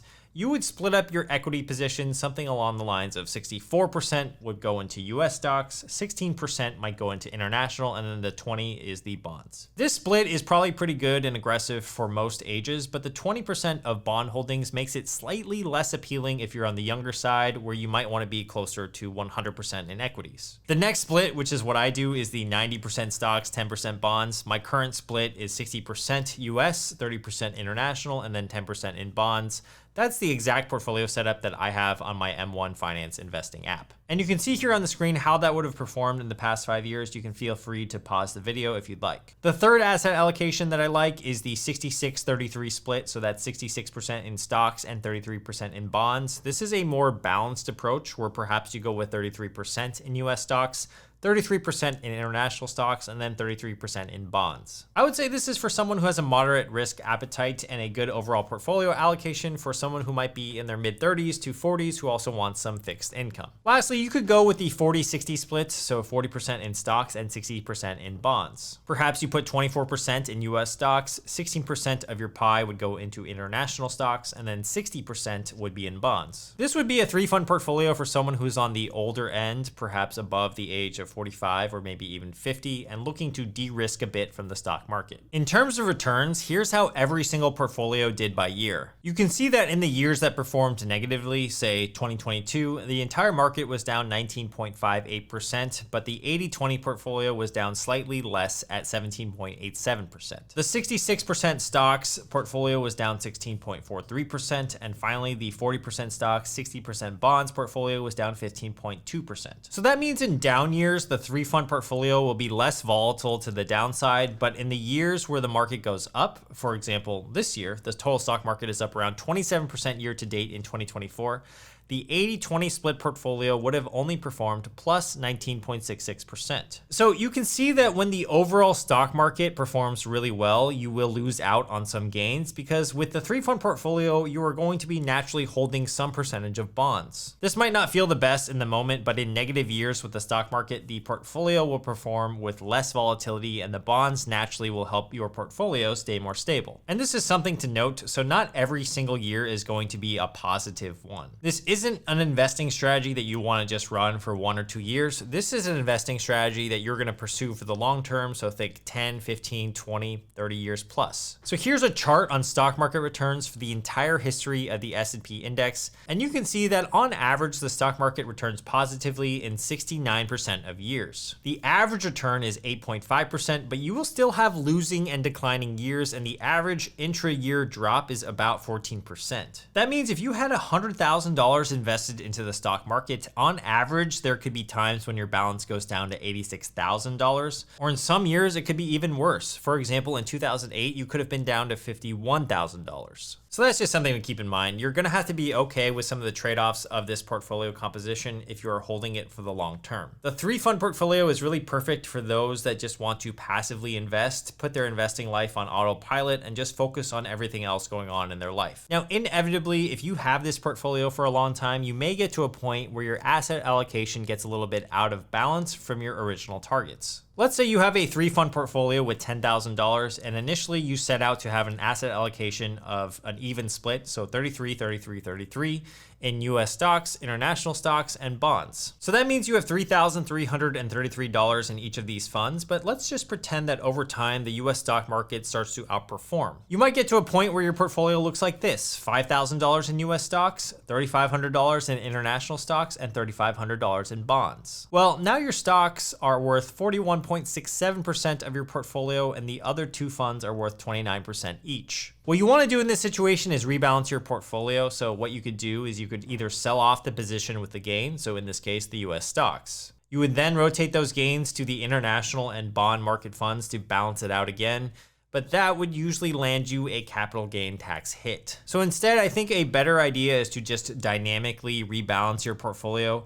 And what that means is that whenever you contribute more to your investment account in the future, you identify which slices of your entire portfolio are underweight, and then you buy the corresponding securities to get it closer to your initial asset allocation. You can either do that yourself, or some platforms will just do that automatically for you. Now, if you're gonna rebalance, but you're doing it in a tax advantage account like the Roth IRA or the 401k, it won't immediately result in taxes, and in that case, you can just sell off any of the gains that you might have and rotate if needed. So that's just something to keep in mind. Now, if you are going to use the 3-fund portfolio, my one tip for you guys is to stay consistent with investing. Staying consistent with investing means that you keep contributing to your accounts, and that is going to be one guaranteed way to grow your balance for the future. Here's exactly how the world's wealthiest people invest. There are 2 reports, so one from Vanguard and one from Bank of America, that break down exactly how affluent and ultra high net worth households invest their money. By diving into their strategies, we can learn how to do the same, how things differ from the rich to the ultra rich, and also avoid any of the mistakes that they might make. So let's actually start with the first report. This Vanguard study looked at 800,000 affluent households with account balances of more than $500,000 and a median balance of $1 million. And there are 3 main takeaways that I found through combing through the information. First, let's talk about asset allocation. Now, asset allocation, if you don't know what that is, it's basically the practice of figuring out how much of a proportion of stocks versus bonds versus cash that you're going to have in your portfolio. It's the first thing that we should be doing when we are trying to figure out how to invest. And so to do it simply, you want to ask yourself kind of some simple questions. Number 1, what are your financial goals? Number 2, what is your risk tolerance? And number 3, what is your time horizon? How long do you want to be investing for? There are plenty of online questionnaires that you can fill out that kind of guide you in this asset allocation discovery process, and I will link some down below so that you can reference them after this video. All right, so let's now go to the findings of this study.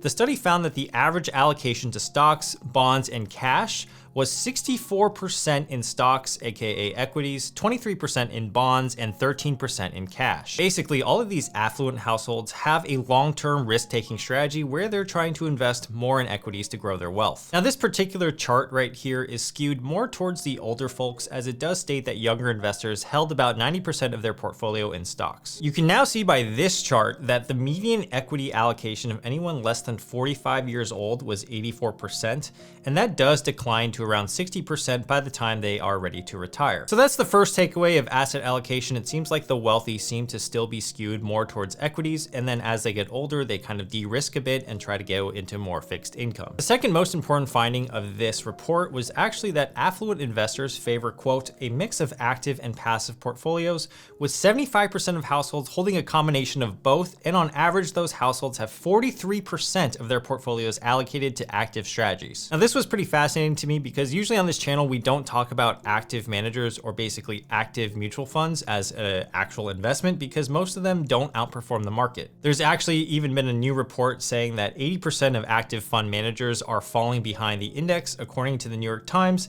that, quote, studies have found that most actively managed mutual funds do worse than their benchmark index, both over the long run and in the vast majority of calendar years in the United States and elsewhere around the globe. The idea is that if the active fund manager isn't beating the index, they are also charging you close to a 1% expense ratio on your total investment. So sometimes active funds just aren't very good. Usually it just makes sense to invest in a low-cost passive index ETF that tracks the market, because the fees for those low-cost ETFs and index funds are usually less than 0.1% per year. So for example, Vanguard's S&P 500 ETF, VOO, has an expense ratio of 0.03% per year, which is only $3 of a fee for every $10,000 you have invested. All right, so that kind of doesn't make sense to me. Why are so many affluent households still going with an active fund manager? Well, according to this Wharton report, this is what they said. Many active investors who prefer active management understand the corrosive effect of higher expenses and know that managed funds as a group do poorly over the long term. But many bet that they can select the fund managers who are better than average. Now, some of it just has to do with psychological reasons, but I also think another reason is that because of the prevalence of social media with YouTube, Instagram, TikTok, etc., a lot more people are finding out about the low-cost passive index fund strategy. A lot of the older generation that has money right now, they're still comfortable with their financial advisors, and a lot of the financial advisors will still recommend an actively managed mutual fund. I think that if we were to do this study in, let's say, 50 years, I'm really interested to see how the trends will have changed. All right, the third takeaway of the Vanguard study was that affluent households, for the most part, prefer domestic equities versus international equities at an 81 to 19% ratio. The same thing happened with bonds as well, with most people having an asset allocation of 81% domestic bonds versus 19% international bonds. If you've watched my portfolio videos on the 3-fund portfolio, you'll notice that usually we have a 4-to-1 proportion of domestic stocks to international stocks. And the reason for that is that the S&P 500 domestically is one of the best stock markets in the world, and it averages about 8 to 10% per year. So 80-20, which is 80% domestic versus 20% international, is usually the right mix of stocks, and that's what you kind of see being reflected in this study with affluent households. All right, let's move on to the Bank of America study, which looked at the wealthiest individuals in the United States. So how do their asset allocations differ from just the affluent household group? Right now, I want you guys to leave me a comment. Do you guys think it's different? Do you think it's similar? Or do you think it's gonna be completely off the rails? All right, so in this study, they were able to get 1,052 respondents with a household investable assets of over $3 million that were over the age of 21 at the end of 2022. If you're wondering, like me, how someone who is the age of 21 has over $3 million in investable assets, it's primarily due to legacy wealth, aka their parents probably gave it to them or they inherited that wealth. Now, I thought this was super interesting. Most wealthy individuals are baby boomers. Now, that makes sense. The older you are, the more wealth that you accumulate over time. 27% of these people are self-made. So chances are that if you have over $3 million in investable assets as of last year, you probably got some assistance. Only 1 in 4 people then become self-made and get to above $3 million in investable assets. In terms of their asset allocation, people that were over the age of 43 had at least 55% of their portfolio in stocks. Younger people, on the other hand, only had 25% of their assets in stocks. So it seems that when younger people come from wealth, it seems like they're less confident in equities. Quote, 75% of younger people agree that it's no longer possible to achieve above average returns on traditional stocks and bonds alone. In comparison, only a third of the older group showed the same skepticism. I'll show you why shortly in this video, why younger people shouldn't be so skeptical, so stay tuned. The other cool stat that I think we should pay attention to here is that the wealthy people who are self-made, 57% of their allocation was towards stocks, so stocks is still a really great way to build your wealth. The younger people, what did they actually want to invest in? So a lot of them preferred alternative assets such as cryptocurrency. 29% of young people said crypto is a leading opportunity for growth compared to the 7% of the older bucket. Now, the one asset that both of the buckets could agree on was actually real estate that had very similar response rates for that asset class. In terms of overall asset allocation, let's look at this bar graph. It actually showcases high net worth individuals, and you can see that they usually have 28% domestic stocks, 15% international, 33% is in fixed income, and 22% are in alternatives with 2% in cash. That, if you remember, is going to be quite different than what the affluent households had in the first study. I'm gonna pull up right now so that we can look at the differences. The affluent households have a mix of around 72% in equities and 28% in bonds, but high net worth individuals have 43% in equities and 33% in bonds, and the remaining difference is in alternative investments. So it seems that when you get richer and get wealthier, alternative assets become an option for you, and alternative assets include things like investing in hedge funds, private equity, and also private credit. Now, this is actually from another study. However, you can see that in terms of volatility percentage, the high net worth person goes for something a little less volatile, which means that they're more focused on preserving their money or capital preservation. This makes a lot of sense. The richer that you become, the more focused you are on not losing that wealth. You're just trying to make little gains consistently year over year over year because your base capital that you have is so large already. All right, so with all this fascinating data, should we, the average investor, be investing in alternatives, and do we even have access to them? I was actually able to talk to an expert. He's one of my good friends, but wanted to remain anonymous, and he actually is a principal at a very big private equity firm. And when I asked him the question of should the average retail investor try to get into alternative assets, this is what he said. These are actual text receipts. So he says, quote, "In general, the more complicated the strategy, the less appropriate for an individual investor." Now, I'm gonna leave the second text up here. You can pause it if you'd like to read the full thing, but he says that hedge funds, because of their short-term taxable gains, makes it hard to compound your wealth, and that hedge funds generate lower returns than indexing after considering taxes and fees. He goes on to say that private equity isn't attainable by average investors anyway, and that the only individual investors who are able to invest in alternatives have usually a $20 million net worth or are employees of those alternative firms. Private equity has a structure that makes less sense for individuals, and that the average person is not going to build their wealth by investing in private equity or hedge funds. So feel free to pause the video right now if you'd like to read his entire text exchange with me. So alternative investments are usually out of the question for us as the taxable investor, which means that we pay taxes on our investments. Usually high net worth individuals have access to institutional funds or endowment funds that usually they can tax defer or take tax advantages on their investments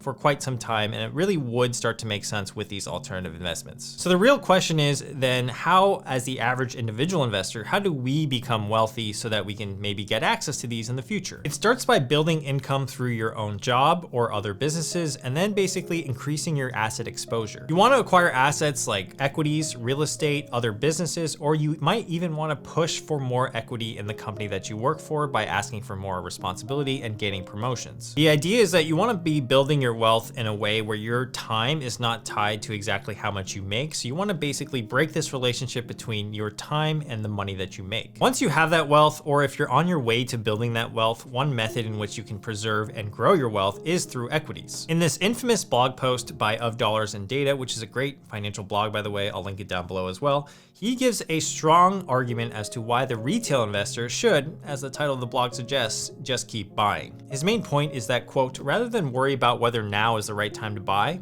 just keep buying. Market high or market low, just keep buying." Now take a look at this graph here. He does point out that as stocks get more expensive, and he uses the PE ratio to gauge whether or not a stock is expensive, their future returns generally decrease. Now this makes sense because if you buy an overvalued stock, it probably won't return as high as if you got in with a margin of safety. You can see here that as the PE ratio increases, there's a negative correlation here with your returns for at least the next 5 years. There are more red dots in the 30 to 40 PE range than in the 10 to 20 range, so red represents a negative return. Now here's the fascinating part. The author Nick says that as long as you hold for a longer period of time, you want to see actually what happens to your real returns, even if you bought them at an overvalued price. Looking at this interactive GIF, graphic, whatever you want to call it, you can see that as the years pass by, year 5, 10, 15, 20, 25, 30, etc., the number of red dots decreases and starts to converge over time. He states that over any 20-year period, US stocks have had no real negative returns when including dividends,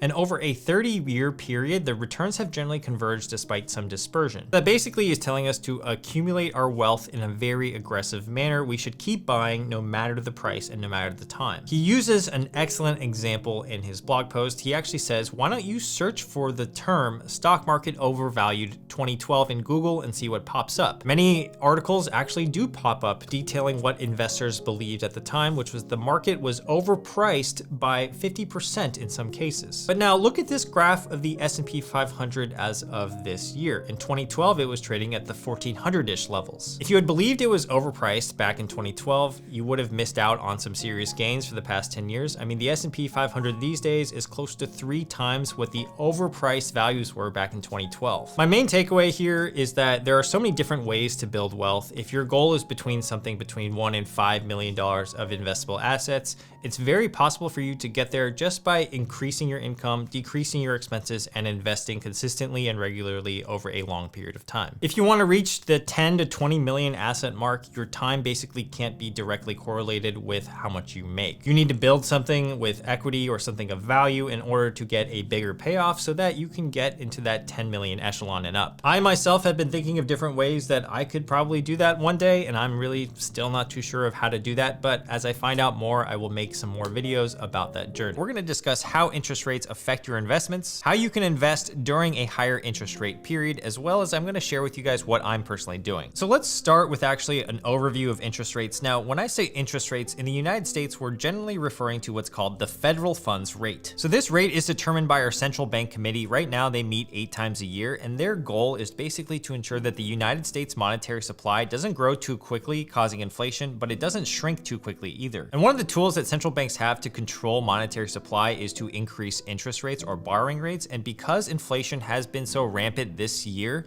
a lot of central banks are starting to increase their interest rates. When interest rates are low, banks will lend money to other banks at a low interest rate, and in turn, those banks will lend their customers money at a very low interest rate as well. Also, when these rates are so low, the banks aren't really offering you a great interest rate on your money. So basically what that means is that instead of keeping your cash at the bank, you're more likely to spend that money in the economy, stimulating the economy and having money move around more and more. Interest rates affect spending behavior, and let me give you a simple example. Let's pretend that you want to borrow $100 from your friend so that you can go buy a pair of Nike shoes. He agrees and says, sure, I'll lend you the $100 as long as you pay me back $101 at the end of the year. And you're thinking to yourself, man, that's a pretty good deal. All I have to do is owe him $1 extra for the entire year of owning that $100.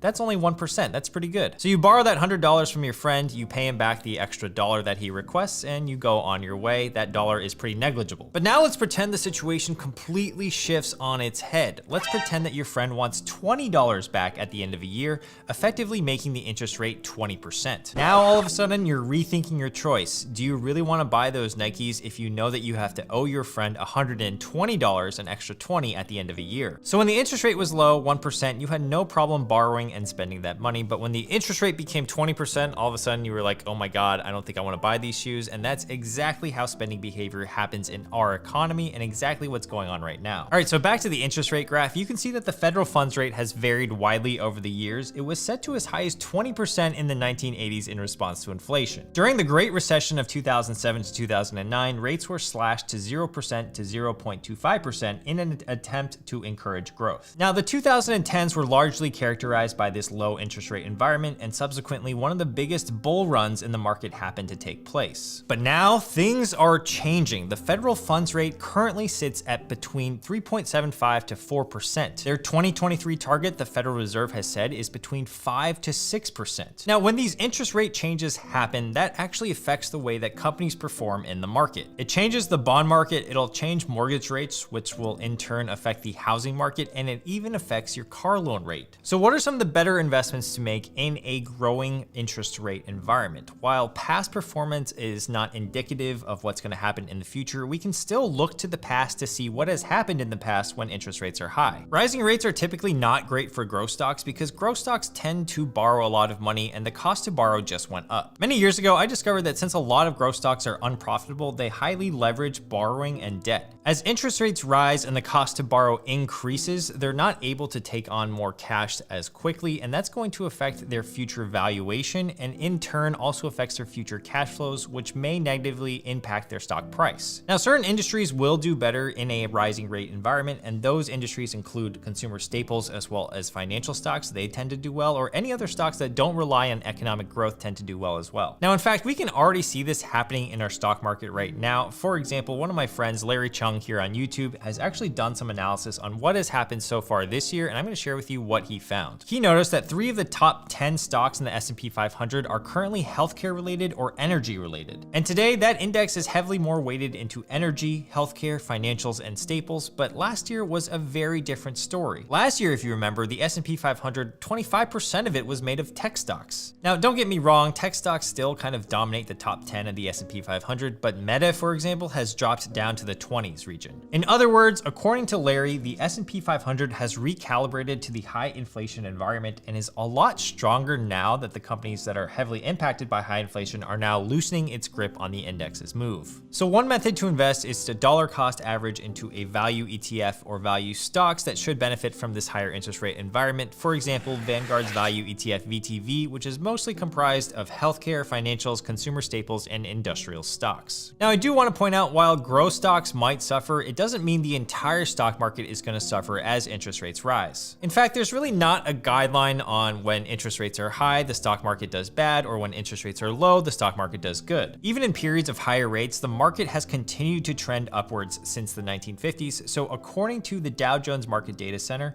they actually recently analyzed the 5 most recent rate hike cycles, and they've actually done some analysis on how stocks perform. You can see that the 3 leading stock market indexes only declined during one rate hike cycle, but rose in all other cycles. Overall, the conclusion is that higher interest rates can affect growth and tech stocks negatively, but other industries could benefit from it. The economy is not the stock market and vice versa, and there are many factors that contribute to the stock market prices, such as demand and inflation, but at least the data is showing us that even with higher rates, the stock market can grow at the same time. Now, this would be a really good time to grab some free stocks with the link down in the description below. Webull is offering between 7 and 12 free stocks when you sign up and deposit just a single cent. So that's seriously it. You don't have to do anything else, but if you use that link down in the description below, that's when you'll get your free stocks. And as long as the link is in the description, the promotion will be active. So make sure you grab those, but let's actually talk about one of the main asset classes affected by interest rates, and that is real estate. Because interest rates affect mortgage rates via the 10-year treasury, mortgage rates have been going up tremendously, and recently they shot through the 7% barrier, and honestly, they could go a lot higher. With higher mortgage rates, it means that if you are financing a property over 30 years using a mortgage, it's going to be a lot more costly on a month-to-month basis, and many Americans finance their homes. For example, on a $500,000 home at an interest rate of 3%, and if you make a 20% down payment,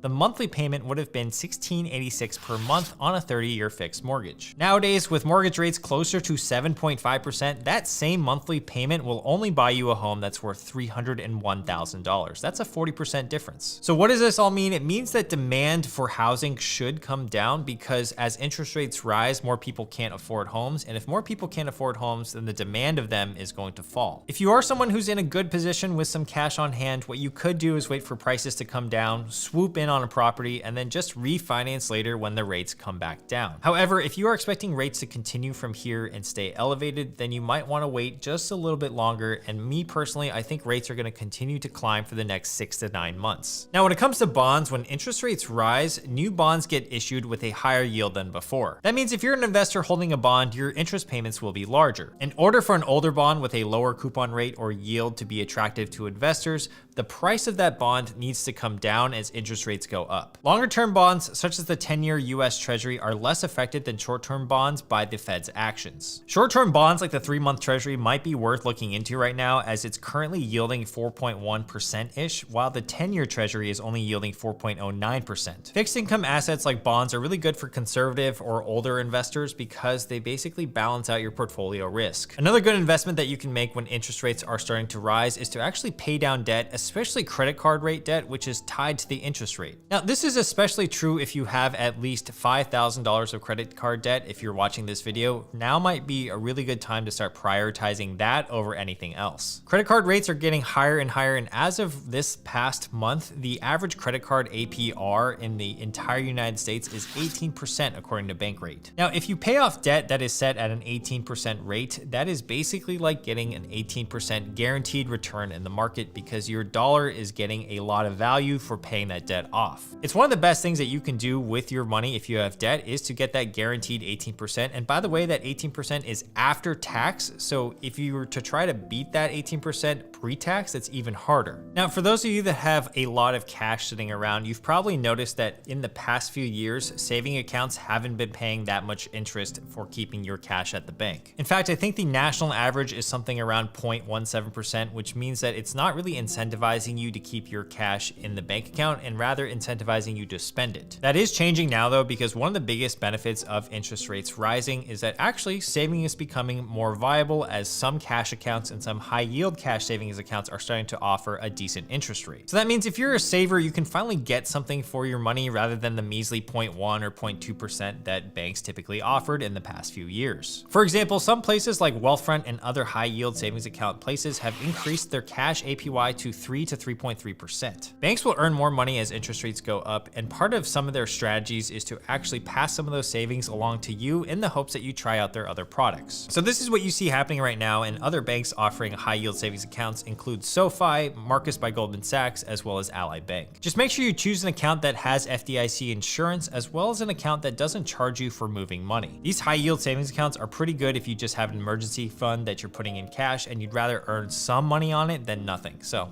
try that out. All right, so now let's get into what I'm doing, and this will probably shock you because my strategy is pretty dead simple. The first thing I'm doing is I'm using this opportunity to get that cash 3.3% APY for my cash that's sitting in my checking and savings accounts. For example, my emergency fund and the bank account that I use for expenses, I'm gonna throw some of that cash into a higher cash APY account. If you have excess cash, you can do what I'm doing, or you can buy a 3-month treasury, which is currently yielding around 4.1% over 3 months, as I talked about earlier. The other option you can do if you have a ton of excess cash is you could look into the Series I savings bonds. Those are from the Treasury, and they currently pay a modest 6.89% for the next 6 months. And those, if you'll remember, have an investment cap of $10,000, and you must hold them for at least 1 year. For my stock portfolio, I'm not super worried right now because I have a super long-term mindset, and I'm going to continue dollar cost averaging into the index funds I like with the intention of holding them for at least 20 more years. I have a strong dividend portfolio as well, and my largest holding is JP Morgan, which has been benefiting from the higher interest rate environment, so that's pretty great. My general strategy is that I'm not trying to catch falling knives when it comes to buying stocks, so I'm rarely buying after a one-day sell-off, and I feel like it's so hard to call stocks when they're at the bottom. And that's why I think dollar cost averaging is the best for my success. I am just an average investor, so I'd rather just put money away into the stock market and see it grow over time. Now, in terms of buying a home, which I want to do this year, I'm gonna see what happens in the next 6 to 9 months, as I think rates are gonna continue to be elevated, which means home prices could come down even further. Maybe then I can think about pulling the trigger on buying a home and then just refinancing shortly after that if rates come down. My friend Kevin texted me last week wanting to know what to look for when it came to investing in stocks,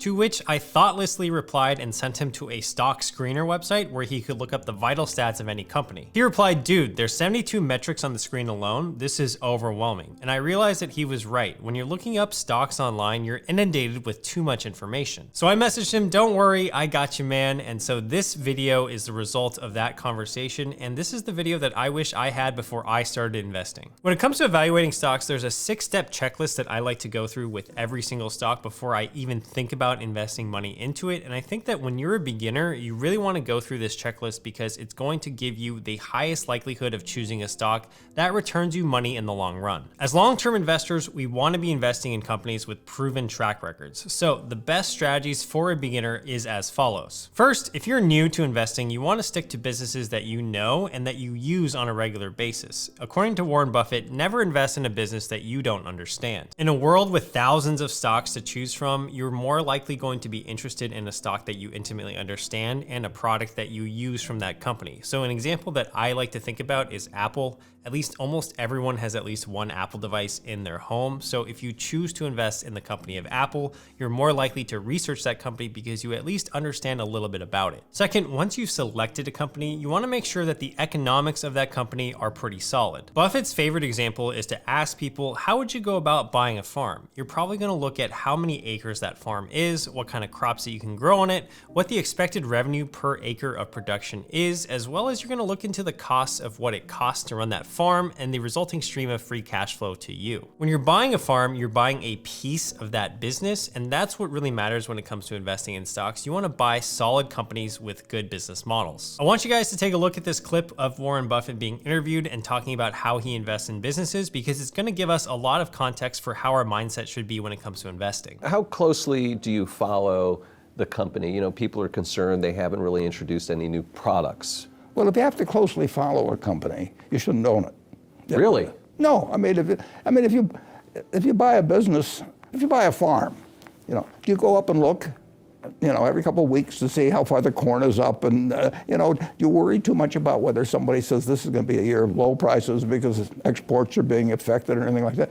You buy a farm. Isn't that fascinating? Investing isn't that complicated. We want to buy good businesses that are financially sound and play the long game. So how do we do that? So third, we can actually look at how well a company is doing financially based on the holy trinity of accounting statements, the balance sheet, the income statement, and the cash flow statement. By knowing some key metrics of these three statements, you're going to get a really good full picture of what the company looks like financially. This is called doing fundamental analysis on a company. That's when you look at the company's financials, perhaps their management team, and the economic outlook. For the sake of this video, we're not going to focus on technical analysis, which is another type of stock evaluation method, and that's usually used by short-term traders to look at charts and patterns of how well the stock is trading to make short-term trades and short-term speculation bets on those. Now, I'm going to give you guys a simple framework to analyze a company's financial statements, and you can find these financial statements by going to sec.gov and using their Edgar search feature and looking for their annual reports or their quarterly reports. But sometimes that's a little bit complicated and not so friendly for the beginner investor. So what I'd like to actually recommend is you check out Yahoo Finance because they actually have pretty good information on there. I know Yahoo hasn't really been that relevant for the past 15 years, but if you search for a company like Apple on Yahoo Finance, you can easily click on financials and then look at their income statement, their cash flow statement, and their balance sheet pretty easily. The first statement we're going to look at is the balance sheet, which reports on the company's assets and liabilities. I think the two main things you want to assess are, number one, what is the company's cash position? And number two, what is their liquidity? To figure out the company's cash position, you're going to want to go to the current assets section of the balance sheet and click on cash and cash equivalents. And as you can see here, Apple has about $62.639 billion of cash. Next, you're going to want to find Apple's debt. So if you click on total liabilities, then click on the drop down for current liabilities, you'll find the current debt that they have, which is $15.613 billion.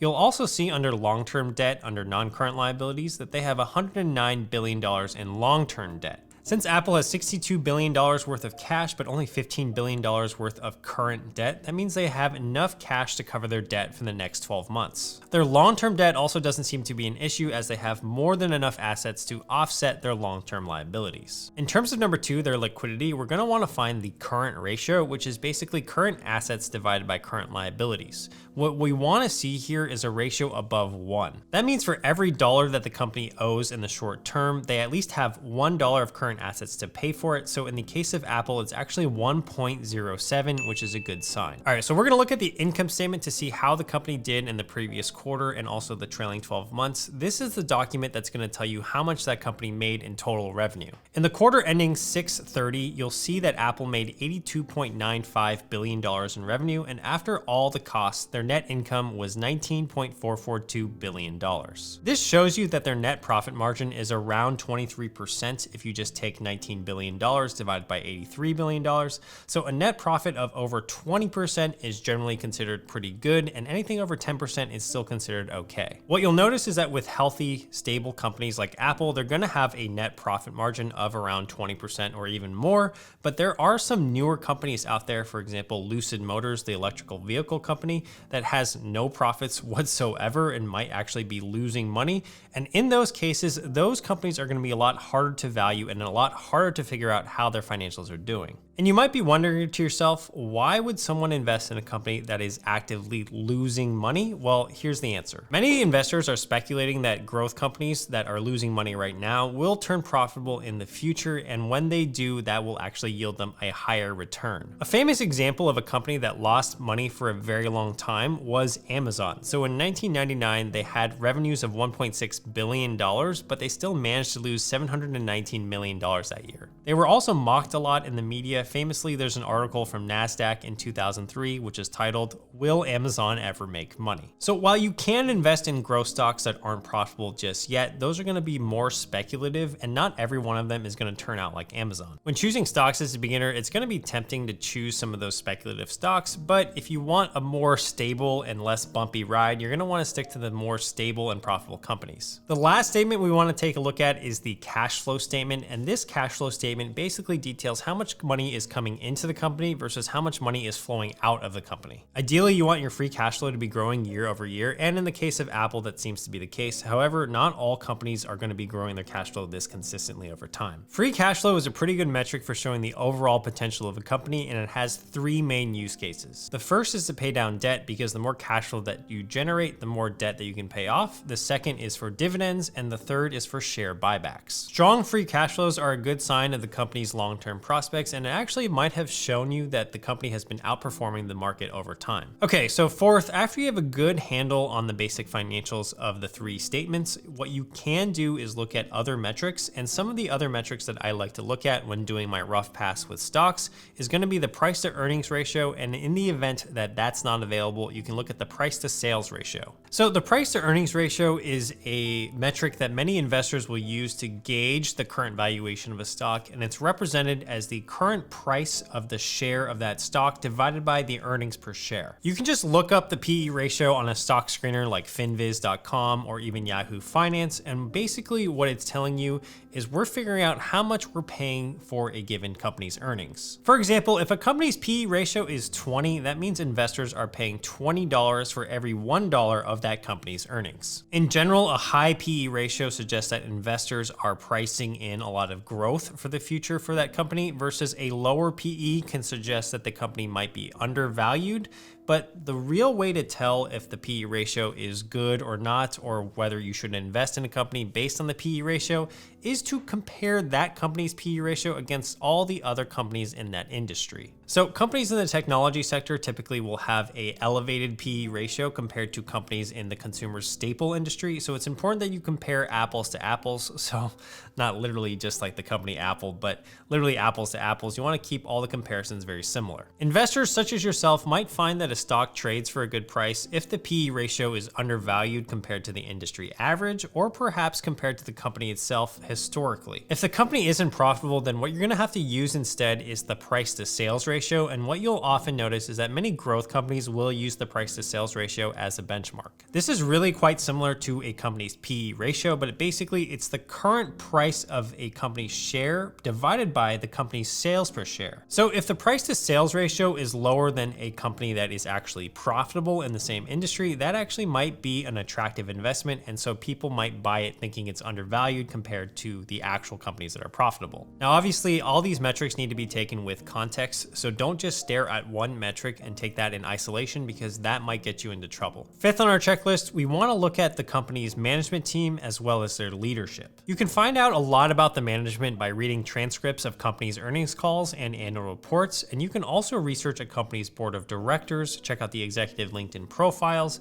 and even check out how long the CEO of the company has been working there. Generally, the longer that the CEO has been at the company, that's usually a pretty good indicator because that means that leader has been there for a long time and knows the ins and outs of that business. Most notably, when you have a really key executive leave or a key executive join, you can see that the stock price is usually reflected in that because of people's expectations for the future. And the sixth thing that we want to check out on our checklist is we want to ask ourselves, does the company have a competitive advantage? Having a competitive advantage will give that stock that you're investing in the best possible chance of succeeding in the industry that they're in. For example, AbbVie, which is a pharmaceutical company that I own in my portfolio, owns the exclusive rights to Humira, which is one of America's most popular drugs. Their competitive advantage is the fact that they own many patents on exclusive drugs in the pharmaceutical company so that competitors just can't come up and take their market share. Other competitive advantages for companies could be, for example, brand, like Coca-Cola has a huge competitive advantage just because of their branding alone.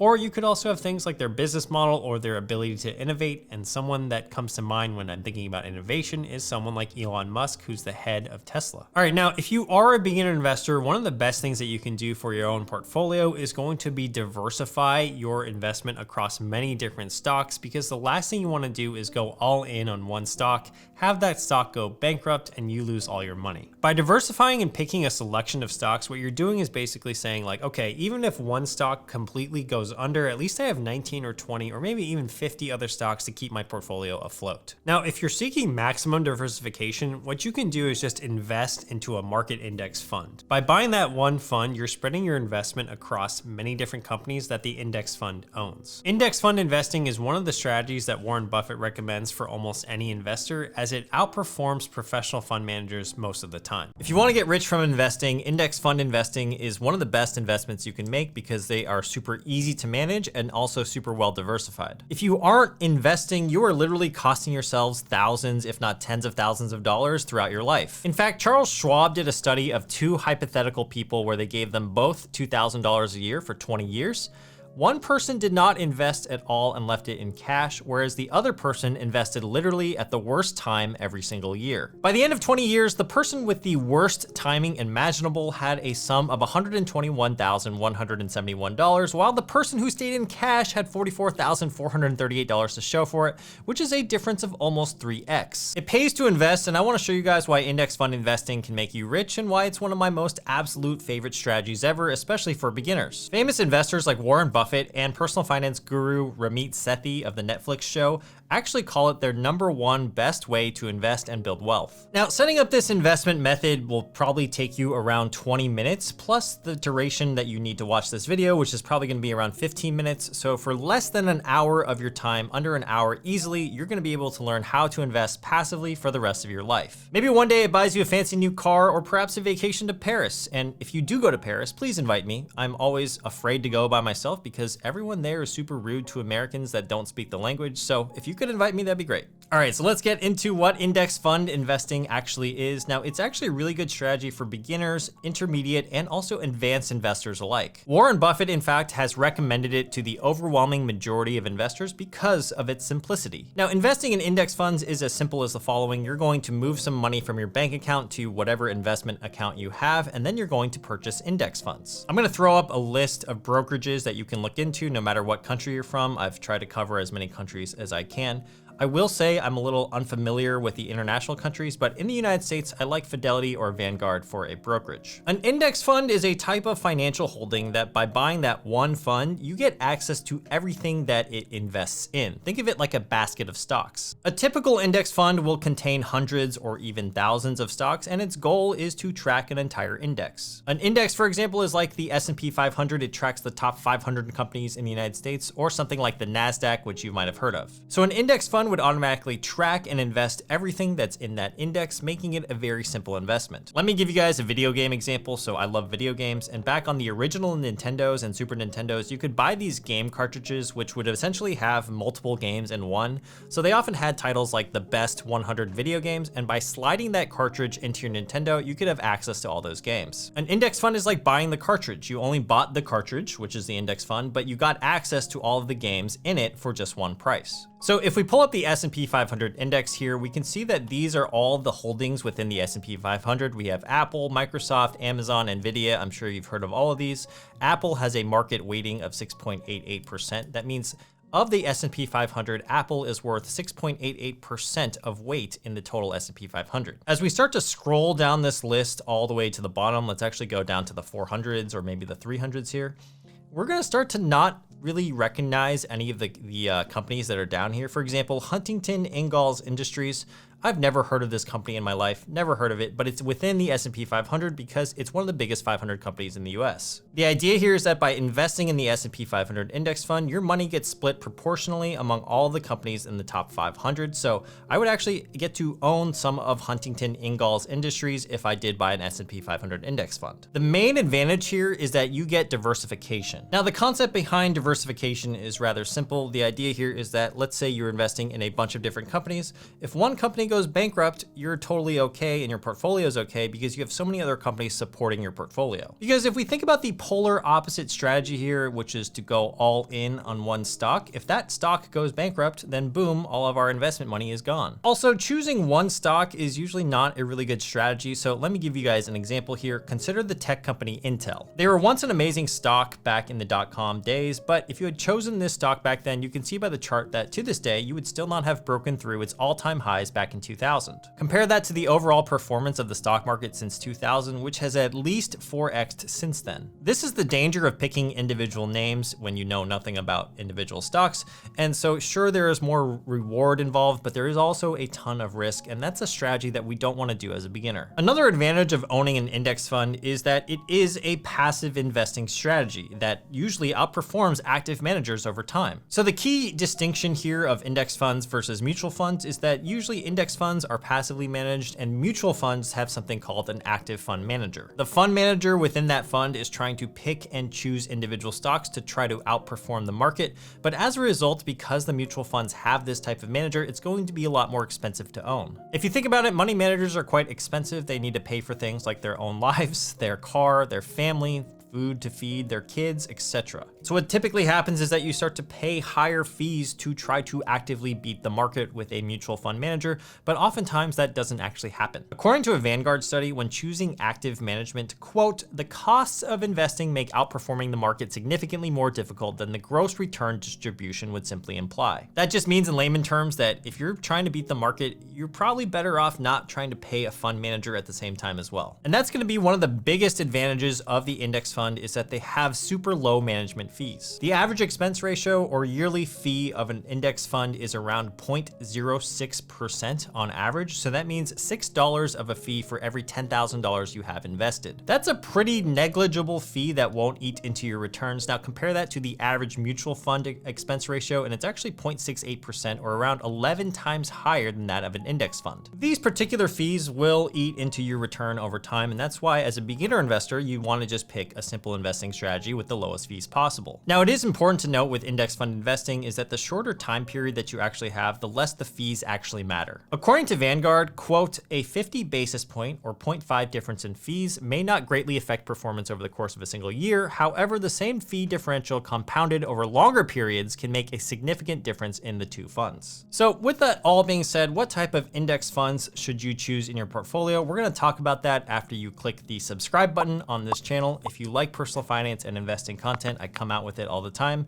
So make sure you guys are subscribed and also leave some relevant links for you guys down below in the description. All right, so I'm gonna put a list of the top 10 index funds that I personally think are great starts to starting any type of index fund portfolio investing. And you'll notice that there are a variety of them here, but most people on Reddit's personal finance and investing subreddits tend to enjoy the S&P 500 funds because they're well diversified and you're buying into the top 500 companies in the US. So each index fund here has a ticker symbol. A ticker symbol is like an airport code. So you know how like JFK references John F. Kennedy Airport or LHR references London Heathrow. Investments that you can buy on the stock market usually have their own ticker symbols or airport codes, if you like to call them that. And the first one on our list here here is VFIAX, which you can see that it refers to the Vanguard S&P 500 index fund. When it comes to index fund investing strategies, most people like to go with 2 funds, 3 funds, or some people even just go all in on one index fund. I have a video on this as well, which I will link down below for you guys. The biggest thing to think about when it comes to investing in just one index fund is that sometimes that just doesn't give you enough international or bond exposure, and that's what many advisors will tell you. The thing I have with that though is that usually when you are investing in an index fund, many advisors will put you in what's called a target date fund, which means that the allocation changes as you near your retirement date. The thing is though, with target date funds, they'll have usually like a 10% bond allocation, and a target date fund is something that advisors will probably suggest you go into. But even a 10% bond allocation is rather low, even if it does increase over time.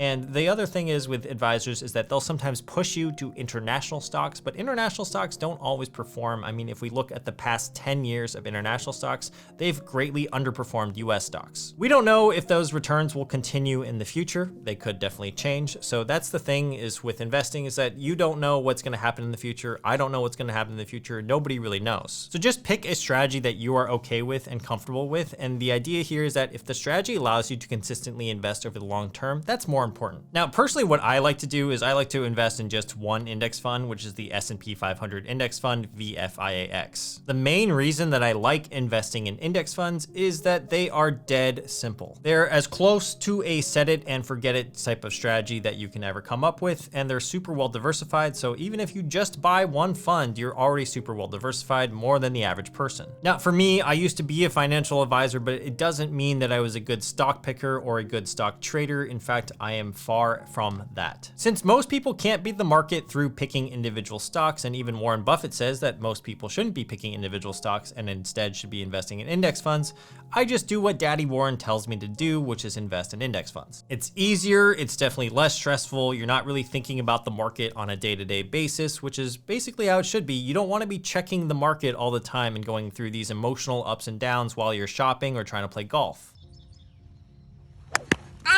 It basically allows you to spend your time investing in things that you actually care about, which is either making more money, which hopefully you can do that and then invest it into this passive indexing strategy, or it focuses your time on basically enjoying life, like your hobbies and time with your kids. The way I like to think about index fund investing is that basically it's working for me in the background and it's compounding my wealth over here. So as I'm focusing my time over here, which is hopefully making more money, that slowly I'm investing that money into the compounding machine that moves in the background. This strategy is very boring, but it will make you rich as long as you consistently invest in it. And if you're asking me, I'd rather be boring and rich than excited and super out of money. Those are probably some of the best reasons to invest in index funds. Now, I know when it comes to personal finance that people seldomly do what they actually should be doing when it comes to their own finances. I mean, people know what they should do, but in my experience, people need that extra push to kind of get motivated and get started when it comes to investing. Now, if you are inspired to take action, the number one question that I usually get is, when do I invest in index funds? The person asking this is usually not invested in the market, and they look at the stock market and they go, man, it's at an all-time high lately. I probably should wait before I invest my money, right? And they get a little hesitant and they maybe don't even invest, and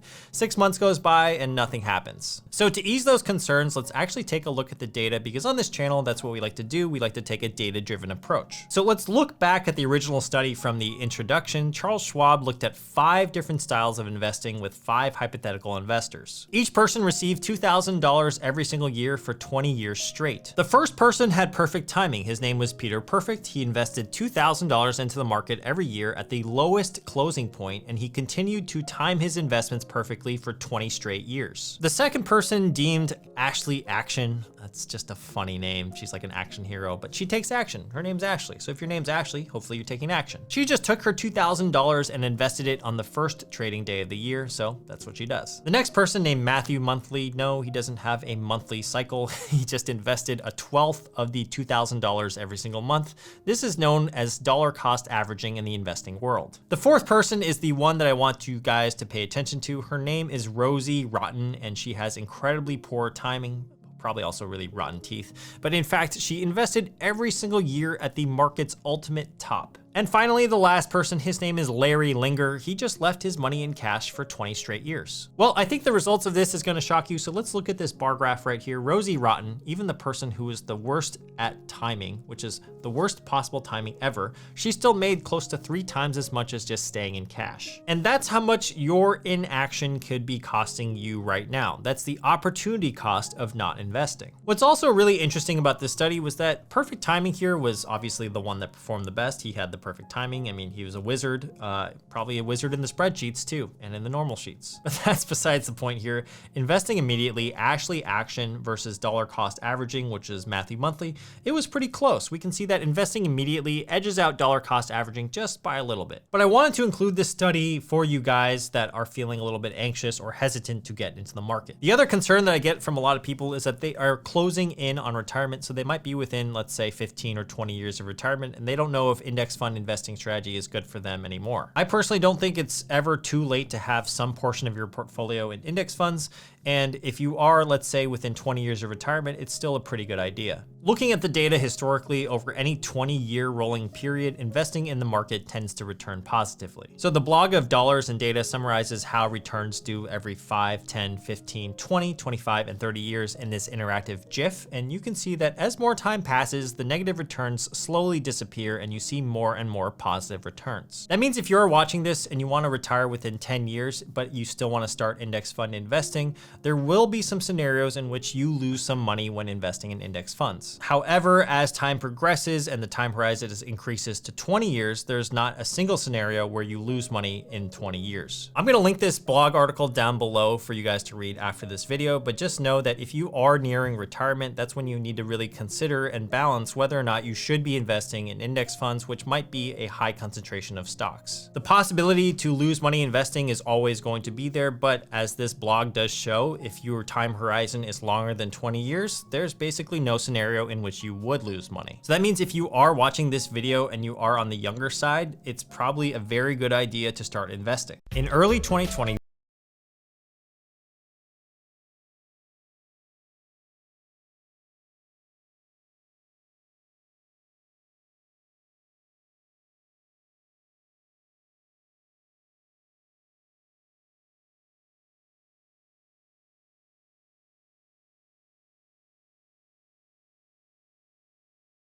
there are tons of articles on the subject, and most people will tell you that time in the market beats timing the market when it comes to investing. I went a little bit further and looked up a few different studies on the matter, and the most recent one in 2019, the results are eye-opening. The study looked at a period from January 1st, 2009 to December 31st, 2018, and hypothetically, if you invested $10,000 into the S&P 500. It found that if you had left the money invested for the entire 10 years, your $1,000 would have become $2,775 by the end of it. So basically, that's a 2.7x on your initial investment. But by just missing 10 of the best days of the 10-year period, your investment would have only increased to $1,722 by the end of 10 years. That's basically showing you that if you miss some of the best days, your returns are incredibly capped.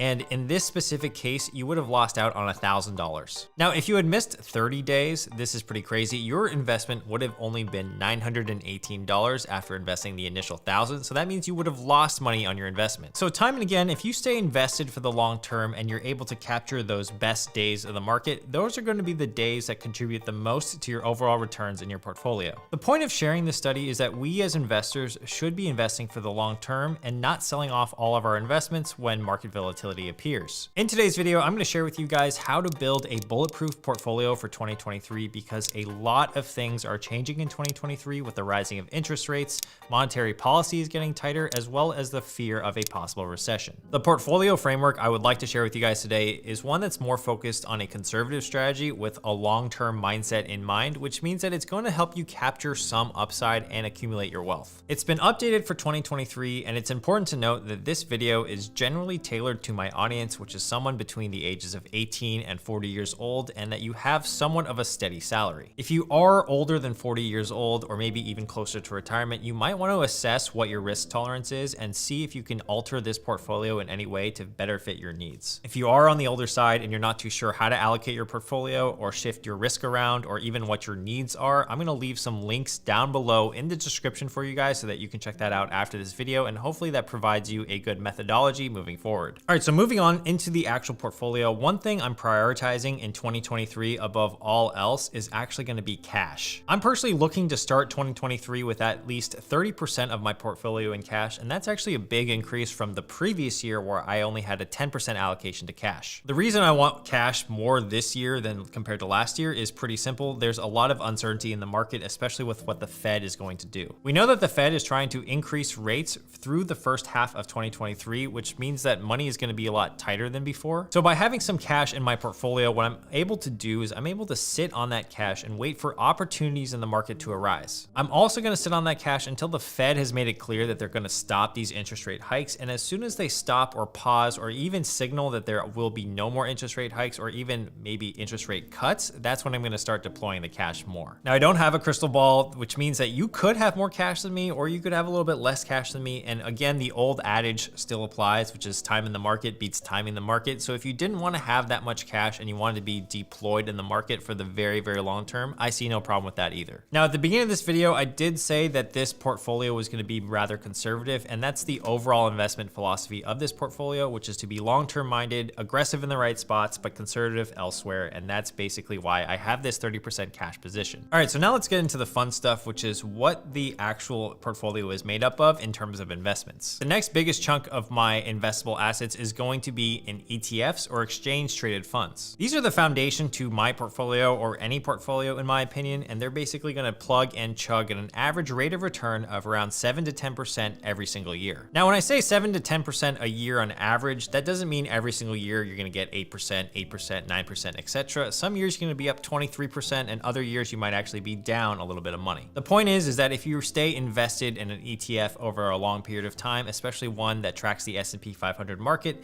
it typically averages about 7 to 10%. And if you're sitting there and you're like, okay, what is an ETF and what does it actually do? An ETF is just one fund that you buy, and by buying that one fund, you get access to everything that it invests in. So with an ETF like ticker symbol VOO that tracks the S&P 500, by investing $10,000 into VOO, you get a small percentage of the 511 stocks that it owns. Other ETFs you can invest into are like ticker symbol VTI, which is the entire US stock market, or there are other sector-specific ETFs like energy ETFs or real estate ETFs. For my ETF allocation for 2023, I'd like to see 40% of my overall portfolio into ETFs. So for example, if I had a $10,000 portfolio, at least $4,000 of those dollars would be in ETFs. The next allocation that I would like in my portfolio are actually going to be individual blue chip stocks. These are your Googles, your IBMs, your Johnson & Johnsons, your Apples, and your Amazons of the world. That means these are super large capitalization stocks, which means that their market cap is worth well into the hundreds of billions of dollars. These are the stocks that are going to remain stable over a long period of time. And generally, when you're thinking about a blue chip stock, you should think to yourself, hey, will this company still be around in 20 to 40 years from now? A blue chip stock generally has an excellent reputation, pays a dividend even sometimes, and has a reputation for good earnings. If you were to filter all the stocks from a market capitalization standpoint, I would probably look at stocks well over $100 billion